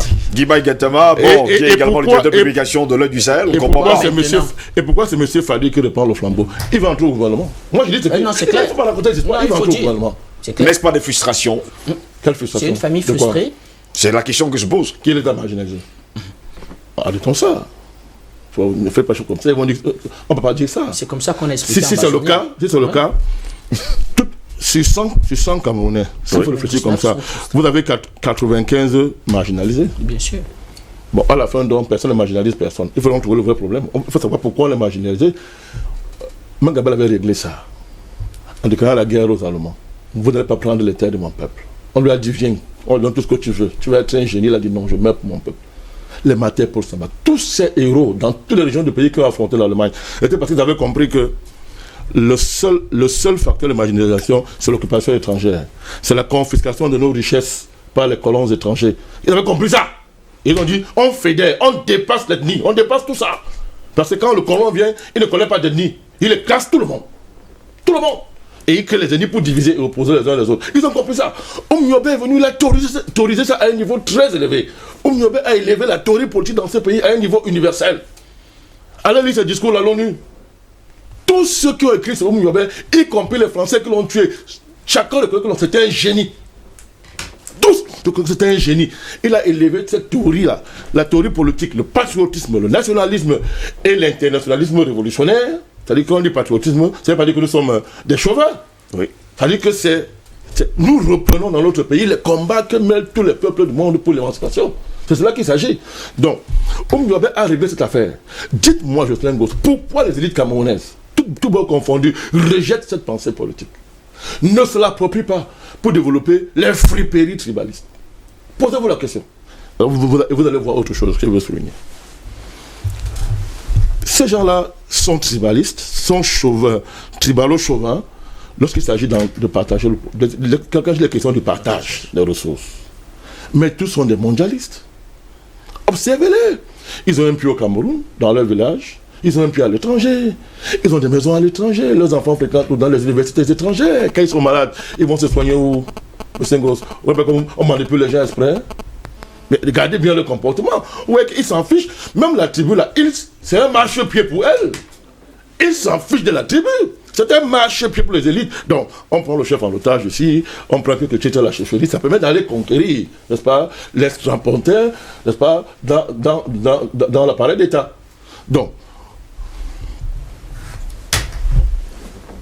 nos chefferies, notre tribu, parce que être contre le tribalisme ne veut pas dire qu'on est contre les tribus. Ça n'a rien à voir. Le tribalisme, c'est une chose. C'est la volonté d'instrumentaliser la tribu dans l'optique, ce qu'il vient de vous démontrer, pour des fins minables, pour des fins purement domestiques. Mais la tribalité et la tribu, mon Dieu, c'est une valeur extraordinaire. Pourquoi nos chefs ont renoncé à l'économie tribale, Vous avez vu quel chef s'est levé. Quand ils font très insultes le président, ils dénoncent. Il y a même un pour qui j'avais un respect extraordinaire. Je continue à le respecter parce qu'il est chef d'une grande communauté, le sultan Bamou. C'est un patriarche, j'ai le respect pour lui. Mais c'est quelle revendication ça de la part du représentant d'un si grand royaume qui a marqué l'histoire, qui a eu à sa tête un des plus grands génies de l'histoire mondiale, qui était en train de faire la synthèse entre le christianisme, l'islam et les religions africaines. Je parle de Sultan Joya. En dehors d'avoir inventé l'écriture. C'est grand. Le Sultan Maman Joya, pour qui? C'est un papa pour moi, je l'appelle papa, un patriarche. En Afrique, on respecte les patriarches. Il vient à la réunion, il dit, tout ce qu'il réclame, c'est qu'il faut la démocratie, il faut l'alternance. Le sultan oublie qu'il est l'héritier d'un système politique dont il n'a pas à avoir honte. Sa chefferie là. Vous voyez à quel niveau on arrive? Si vous croyez à la démocratie, mais commencez à faire des élections démocratiques à la chefferie. Rayez tout le système de la chefferie traditionnelle et commencez à... Ça va mettre un laboratoire pour étudier comment on va réunir la tenance néocoloniale chez nous. Réussir ça chez nous. Vous voyez? Pour dire quoi? Pour dire que nos chefferies ont même honte de leur patrimoine. Nous avons le meilleur système politique que le monde ait connu. Donc les chefferies aujourd'hui ne sont que la représentation à un petit niveau parce que quand l'Égypte est tombée, n'est-ce pas? Donc on a perdu le leadership du monde entier. Mais jusqu'à aujourd'hui, en sciences politiques, l'État qui a le plus million en termes de stabilité et de durée, c'est l'État égyptien pharaonique. Et les États qui tiennent dans le monde aujourd'hui ont copié ce modèle. L'État iranien, c'est le modèle pharaonique qui copie, comme l'islam. Même l'État américain. Donc, allez-y, vous allez voir. Mais les Africains, nos héritiers, nos chefs, n'est-ce pas? Nos chefs ont honte de revendiquer, n'est-ce pas, la grandeur de leur héritage politique. Nos universités sont incapables d'aller faire des recherches là-bas pour nous sortir la théorie d'un système politique qui va nous réconcilier avec la modernité tout en sauvegardant nos racines. Incapables. Ils préfèrent être les acteurs du tribalisme pour avoir des postes dans l'administration. Nos chefferies, Jocelyn Goss, non, une tribu, ça sert à éduquer les gens, vous comprenez? Nos chefferies ont honte de notre économie. En Afrique, la terre n'appartient pas à quelqu'un. On ne vend pas la terre. Nous ne sommes pas des capitalistes. C'est la communauté économique. C'est la communauté. On partage les ressources. Oui, qui est des riches. D'accord, ça existe. Mais on s'arrangeait toujours que le riche redistribue. D'ailleurs, c'est parce qu'il redistribuait qu'il avait accès à des titres de noblesse. Oui. Vous comprenez? Pourquoi nos chefferies se taisent? Alors que nous sommes soumis à un capitalisme sauvage, barbare, criminel, anti-humain. Vous voyez? Les voix des bandes ne le font pas. Pourquoi nos chefferies ont de notre culture? La culture, les cultures, ce n'est pas le folklore. C'est comme on voit mes frères, ça va aller faire tous les années au bord de Vouri. C'est pas sa culture. Il faut arrêter ça. Pas les grimaces qu'on va faire chaque année, les gens, festival de tel ethnie, festival machin de terre, festival pour bâtir. C'est pas ça la culture. C'est pas ça la culture. C'est plus sérieux que ça. Où sont nos valeurs spirituelles? Pourquoi nos chefferies ne valorisent pas nos valeurs spirituelles? Pour faire un véritable dialogue avec ce qu'entre guillemets on appelle les religions étrangères. Pourquoi? Vous voyez, tout ça on tait. Le seul débat tribal chez nous dit c'est que non, nous on veut une grande religion pour nous. On dit qu'on veut ceci pour nous, on veut ça pour nous. Le Cameroun gagne quoi dans tout ça? Nous devons rénover notre économie. Oui. Maîtriser notre économie. Nous devons faire la révolution scolaire et éducative pour que désormais les savoirs scolaires servent à développer les potentialités de notre pays et de l'Afrique. Il faut sauver l'humanité du danger de Bill Gates et les Illuminati qui veulent tous nous pousser. Il faut refaire un système international nouveau. Vous savez très bien que le traité Germano-Douala, si on prend ce cas-là, mais c'est un chef-d'œuvre en matière de droit universel. Les gens ne le savent pas. C'est-à-dire, pour la première fois, nos chefs à l'époque ont roulé les Allemands dans la farine. Ils n'ont rien compris dans le traité. Pour la première fois, c'est-à-dire que l'ONU là, c'est qu'on appelle l'organisation internationale, mais c'est né ici. Le traité Germano-Douala est la première matière d'une organisation juridique internationale. Les gens ne le savent pas. Où sont nos universitaires pour valoriser le traité Germano-Douala? les Allemands étaient tellement perdus que pour seule réponse, il fallait amener la violence coloniale. Commencer à massacrer, à tuer les gens. Elle lit ce traité. Qui fait l'exégèse de ces traités? Qui essaie de remettre ça comme source dans le renouveau des relations internationales? Oui, on peut mettre le débat, mais nos élites en sont incapables. Qu'est-ce qu'on fait? On préfère faire des choses comme ça.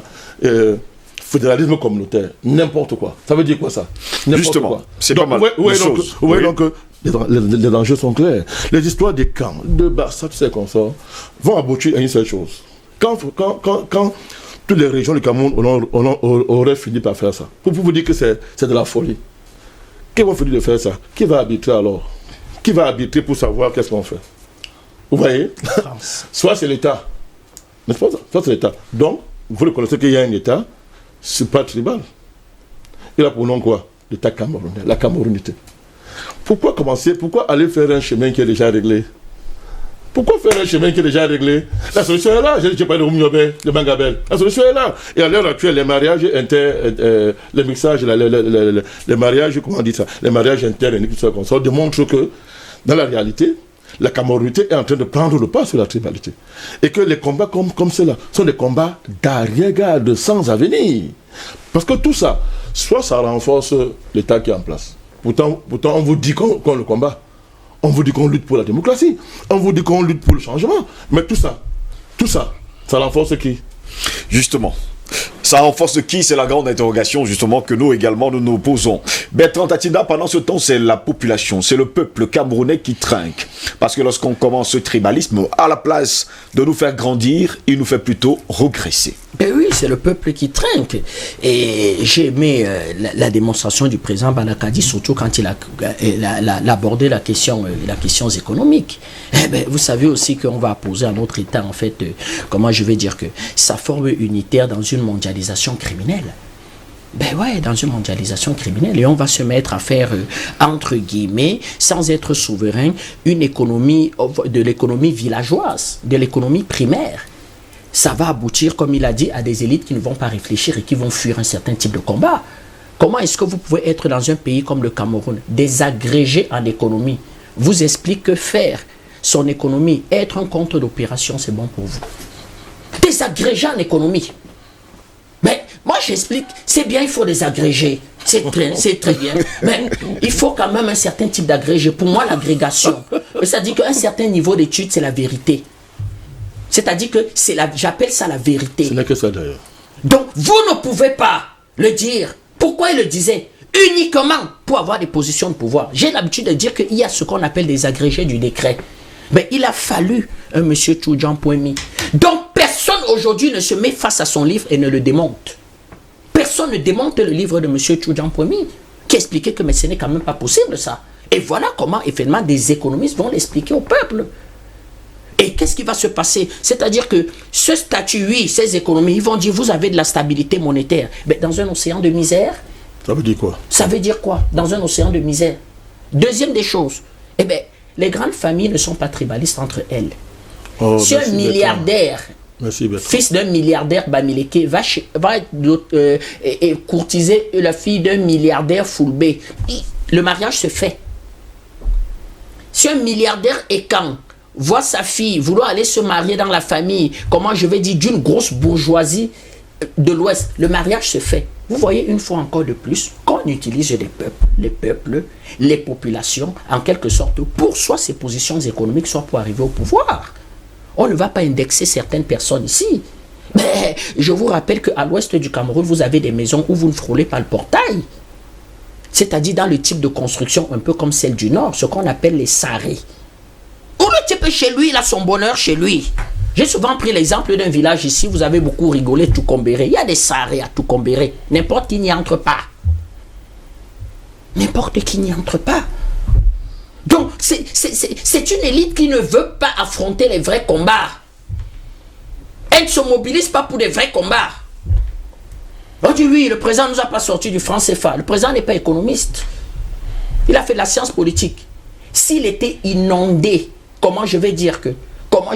de rapports, de démonstrations économiques, d'encouragement, même de pression pour sortir du franc CFA, eh bien, effectivement, il serait peut-être sorti du franc CFA. C'est-à-dire qu'un pouvoir, c'est un système Oui. Mais malheureusement, les gens sont à côté de lui, effectivement, avec des motions Ils de acclament. soutien et avec ce qu'on va appeler les mémorandas. Les mémorandas. Eh bien oui, le mémoranda de l'extrême nord, le mémoranda de la Damawa, le mémoranda Bamileke, le mémoranda. Et une fois de plus, dans ces mémorandas-là, on va instrumentaliser les peuples. Et ceux qui vont porter les mémorandas, qu'est-ce qu'ils deviennent? Eh bien eux, ils obtiennent le décret sur eux et ils se taisent. Et que deviennent donc, comment je vais dire que... Les populations qui sont derrière. Comment je vais dire que les besoins ou bien les objectifs censés être atteints par ces mémorandas, eh bien on s'en fout, on n'a plus rien à foutre. Résultat des courses, eh bien on entre dans une surenchère de mémorandas. C'est-à-dire que c'est devenu aujourd'hui un canal au Cameroun par lequel vous pouvez effectivement négocier une position de pouvoir. Donc, Dans tout ce qui est en train de se passer qu'est-ce que ça aujourd'hui. veut dire, ça? Et quand le président nordiste- Banakani explique qu'ils ont un pied à l'étranger, c'est eux C'est toujours aussi pour chercher le qui pouvoir. sont en train de pousser ce qu'on appelle la double nationalité. Il faut faire évoluer la loi. C'est une loi de 68. Il faut la faire évoluer, c'est clair. Parce qu'un enfant, comment je vais dire que un enfant n'est pas responsable du fait d'être né d'un parent camerounais et d'une maman norvégienne. Il n'est pas responsable. Vous ne demandez pas à naître dans une famille. Il faut faire évoluer la loi. Mais en même temps, vous avez certaines personnes qui recherchent en cette histoire-là ce que je vais appeler une nationalité de refuge. C'est-à-dire que je suis bien camerounais quand je suis ministre. Je suis content d'être camerounais quand je gère les deniers publics du Cameroun. Je peux bien voler les deniers publics du Cameroun, mais quand le Cameroun me demande des comptes, j'ai tout fait d'aller courir dans une chambre de l'ambassade de France et de dire que je suis français. Moi, vraiment, je veux retourner dans mon pays. Je veux même aller purger ma peine dans mon pays. Peut-être même je préfère qu'on me fasse un procès dans mon pays. C'est pour ça que nous avons dit qu'il faut encadrer cette histoire. On ne peut pas faire évoluer ça sans faire évoluer aussi notre coopération judiciaire avec un certain nombre de pays. On ne peut pas faire évoluer ça sans évoluer notre coopération judiciaire avec un certain nombre de pays. Autrement dit, effectivement, cette histoire risque d'être contournée et vous risquez d'avoir un certain nombre de brigands ici qui vous brandissent du fait, peut-être, entre guillemets, de quelque chose qui n'existe même plus, la force diplomatique et la pression extérieure, véritablement, pour venir, évidemment, mettre vos États à genoux.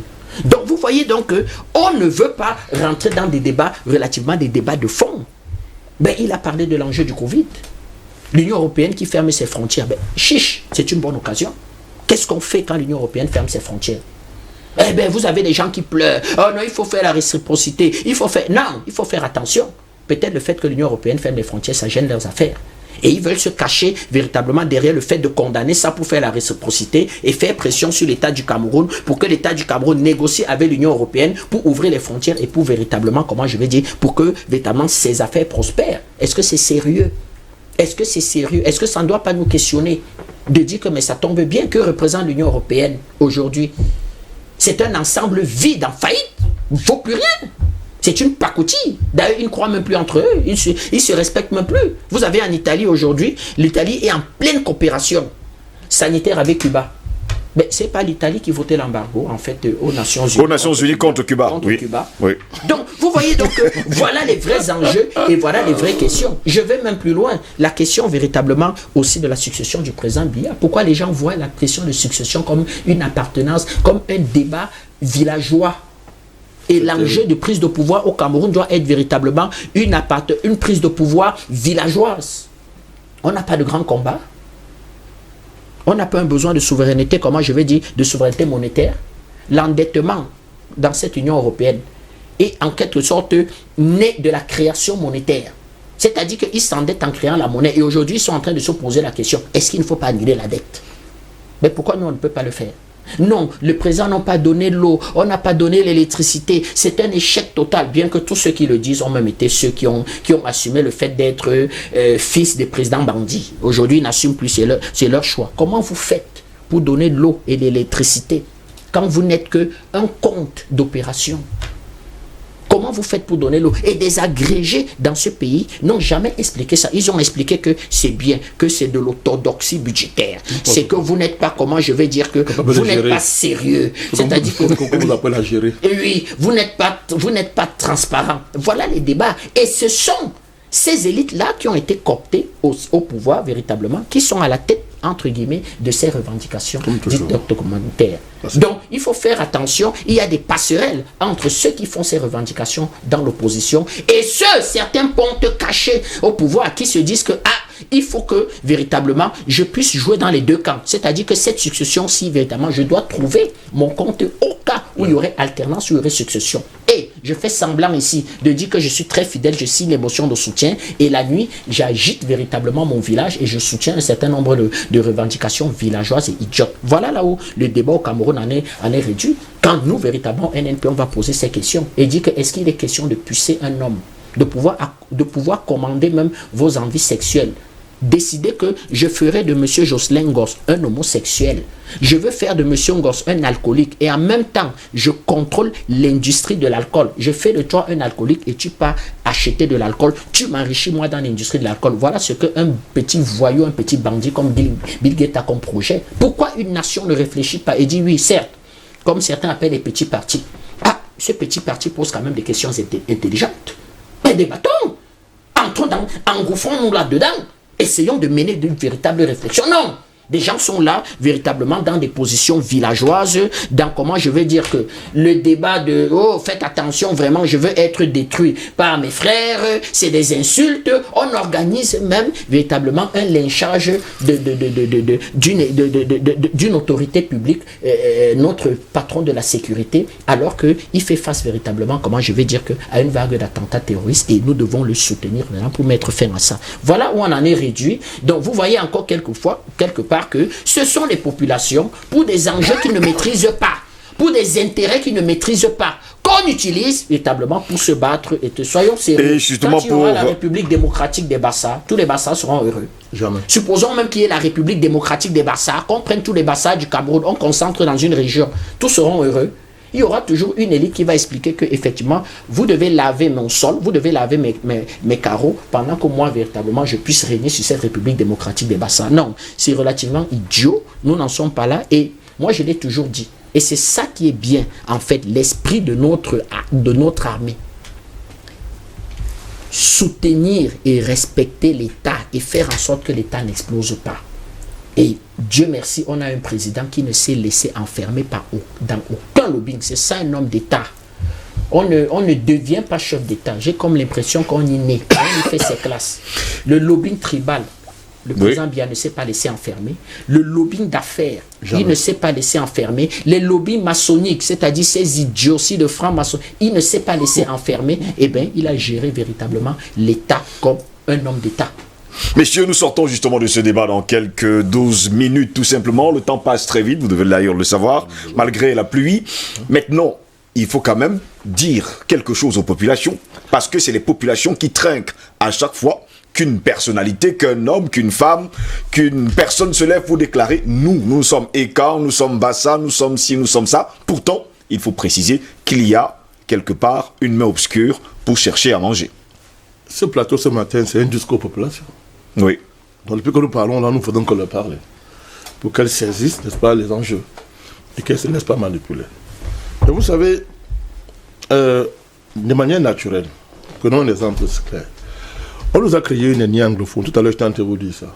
On a dit, vous êtes en guerre avec les francophones. Une nouvelle ethnie aussi. C'est-à-dire que moi et vous, tout ça, on nous a enfermés dans le mot francophone. Voilà. Mais observez comment la dynamique même de la nature dément ces criminels qui ont pour fond le commerce, ces idéologies de la mort. Tous ce que vous appelez les déplacés, quand ils traversent le Bungola, ils vont où? En zone francophone. En zone francophone, ils vont au Cameroun, ils sont chez eux. Bon, vous voyez. Bon, ils ne sont pas en zone francophone, ils sont chez eux. Bon, face à ça, que disent donc ceux qui ont créé l'ethnie anglophone? Ils disent quoi? Ils font semblant de ne pas voir. Alors nous parlons, vous avez entendu un seul incident quelque part dans la ville de Douala ou ailleurs, entre un francophone et un ressortissant, disons, de cette zone. Même si j'aime pas, moi personnellement, j'aime pas justement cette appellation anglophone et francophone. Ben, tu le sais, tu sais que nous c'est malgré nous qu'on utilise ce mot-là. Non, on n'aime pas ça. C'est malgré nous. Vous avez entendu un seul incident entre les populations camerounaises qu'on a voulu séparer. Depuis qu'il y a les déplacés, on les accueille. Elles sont chez eux. Vous voyez que les populations savent, quand il y a un problème, elles savent, quand les gens se déplacent pour venir ici, elles savent dans leur tête qu'elles vont chez elles, mon Dieu. Elles vont chez elles. Ce sont les élites. Des gens comme la Youk Tabé et les autres. Ah oui. Tous ces politiciens, ce sont elles qui mettent le feu De manière concrète, la vie concrète ne permet même pas qu'on s'enferme dans ces idioties. Pour ne pas le mot de maintenant, la vie. Aujourd'hui, vous ne pouvez pas vivre seulement dans votre village. Vous allez faire comment? Les lois économiques sont contre le tribalisme. C'est-à-dire que les lois économiques sont contre le tribalisme. La manière de vivre aujourd'hui, si vous êtes capitaliste, comme ils sont tous capitalistes là, vous commencez à parler du village, mais vous êtes un idiot. Le capitalisme s'en fout des villages. Il rase les villages. Pour faire un territoire d'exploitation. Aussi simple. Simple que ça. Vous voyez, ça n'a pas de sens. Mais nos élites poussent pour le pouvoir. Tout à l'heure, Bertrand, je vais aller dans le sens tout à l'heure qu'il a soulevé, de manière très pertinente. Pour vous démontrer qu'on est toujours dans la manipulation. Regardez comment on superpose les appartenances chez nous. Vous savez bien. Le même gars qui te dit qu'il est Bouddha, pardon, c'est l'exemple que je prends. Je prends un exemple simple. Il est franc-maçon. Quel est le rapport entre Bouddha et franc-maçon? Vous pouvez m'expliquer ça? Aucun. Quel est le rapport entre Bouddha et Rose-Croix? Vous pouvez m'expliquer ça? Bon, allez, essayez de voir. Oui, on se propose des appartenances pour manipuler les gens. Bon, maintenant, entre les appartenances là, alors, laquelle est supérieure? Vous voyez qu'on a appelé manipulation? C'est-à-dire, le gars qui prétend qu'il parle au nom de... Parlons de nordistes. Si on prend le cas de monsieur... Bayero Fadil. Oui, Fadil. Avec le respect que j'ai pour lui. Il appartient réellement à quoi, là-bas? Allez voir leurs appartenances. Oui, allez voir leurs appartenances de nuit. On voit vos mains, ne vous inquiétez pas, on voit votre main. Les appartenances... on voit votre main. Les appartenances de nuit, là. Les appartenances ésotériques. Tout ça. Entre ça et l'appartenance au nord, à son village du nord, qu'est-ce qui domine? À qui va-t-on faire croire qu'une élite franc-maçonne dans ce pays... Eux seuls savent. À qui va-t-on faire croire qu'une élite franc-maçonne dans ce pays va privilégier les intérêts de son village que c'est la franc-maçonnerie? C'est impossible. Une fois de plus, on manipule les populations. On les manipule. Comme des objets dans leurs mains. Vous voyez? Donc, vous avez des gens qui appartiennent à des groupes religieux, à des groupes ésotériques, mystico-ésotériques. Ces idiots aussi, comme dit M. Bertrand Tassinda, qui en même temps se revendiquent de leur village. Où est le rapport? Quand il faut hiérarchiser les intérêts, elles choisissent quel camp ces élites? Le camp de l'argent. Or, le camp de l'argent, c'est un camp mondial. C'est un camp mondial, mon cher. Ces gens-là, comme Bertrand tout à l'heure dit, la nuit, ils s'asseyent pour se moquer des gens. Tous les élites là se retrouvent la nuit. Ah, dans leur ordre mystico-ésotérique. La nuit, elles se retrouvent. Elles se partagent le Cameroun. Et le jour, ils vont dire... Allons, comme les Blancs, les colons nous ont appris, allons les opposer, allons diviser la population. Parce que si la population est unie, on ne peut pas fonctionner. Donc, allons les diviser le jour avec des bêtises que le vilain marché consomme. Mais la nuit, elles se retrouvent. Quand ça marche, il y a la paix. Oui. Quand ça ne marche pas, elles déclenchent la guerre et elles prennent le passeport pour aller dans leur vrai pays. Oui. Regarde, allez en Centrafrique, allez au Mali, allez en Côte d'Ivoire. Quand ça chauffe, les élites sont où? À l'étranger. Alors, elles ne sont plus dans leur village. Pourquoi elles ne vont pas se cacher dans leur village? Parce que nous devons enseigner notre peuple. On manipule les gens. Ce sont des histoires. Donc quand ils sont à l'aise, quand ils ont tout confisqué dans le pays, il y a la paix. Ils disent qu'ils parlent de paix, il y a la paix entre eux. Ils vont au village, ils achètent les titres, ils sont forward gap défaut, ils ont des titres, ils distribuent les dons, machin et consorts. Mais quand ça ne va plus, qu'elles sentent qu'elles sont menacées par des révolutions populaires, des changements qui arrivent, elles créent la guerre, elles prennent l'avion, elles vont d'abord se cacher dans leur vrai pays. Allons le parlons. Moi je veux le dire. Le président du SDF, Tchéman, il est où? Ça, j'en sais rien, personnellement. Il est aux États-Unis. C'est son village.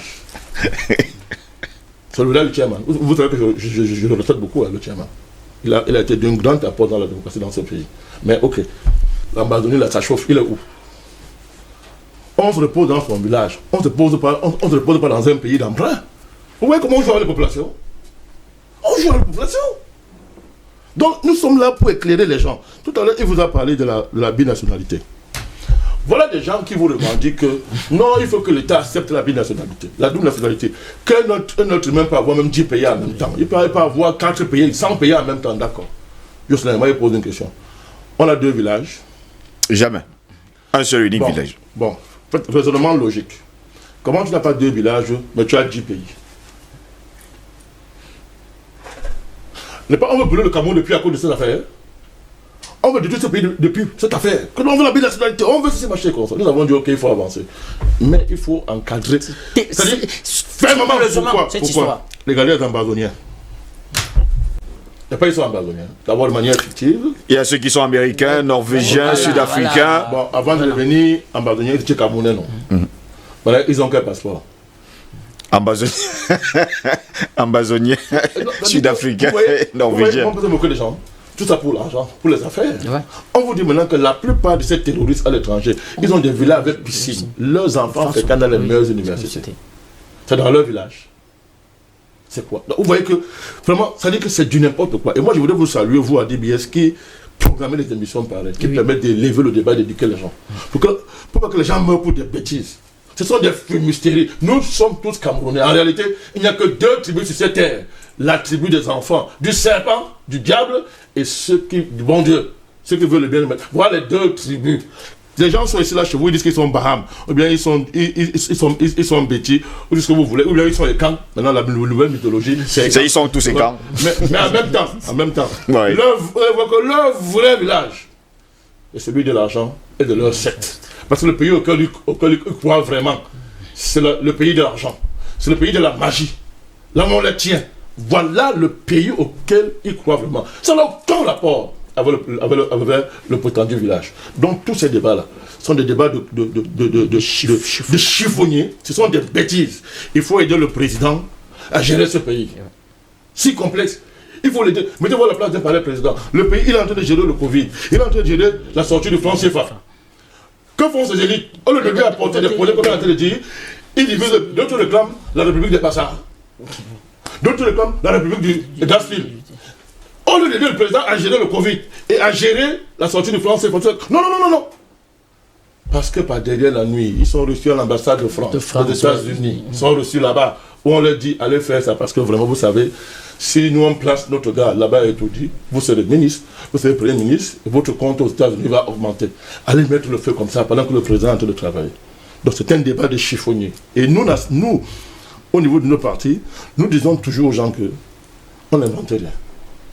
Ceux qui nous ont précédés, les pères fondateurs de ce pays, ont déjà posé les bases de ce travail. Allons seulement prendre ça. Si vous lisez les œuvres de Oumyaba à l'ONU, j'aime vous rappeler ça. Ce débat s'y est clos. Tout est dedans. Allez lire le discours de Mangabel, ses propos. Allez revisiter Mangabel. Allez revisiter les résistants dans les régions anglophones. Ça fait pleurer.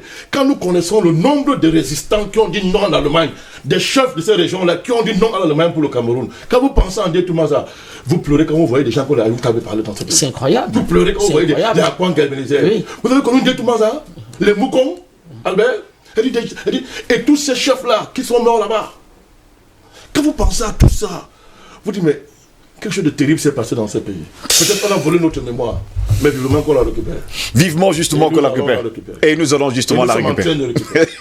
Et nous sommes en train de récupérer justement cette mémoire. Voilà pourquoi nous organisons ce genre de débat tous les matins sur DBS. Merci Bertrand Datine d'avoir été là ce matin. Merci pour apporter un soutien à l'armée du Cameroun. Justement, à l'armée du Cameroun qui fait victoire. Oui, qui fait de belles et grandes choses. Démanteler méthodiquement, stratégiquement, progressivement. Merci à l'armée camerounaise. Merci pour vous. Tout ce que vous faites d'ailleurs pour le Cameroun.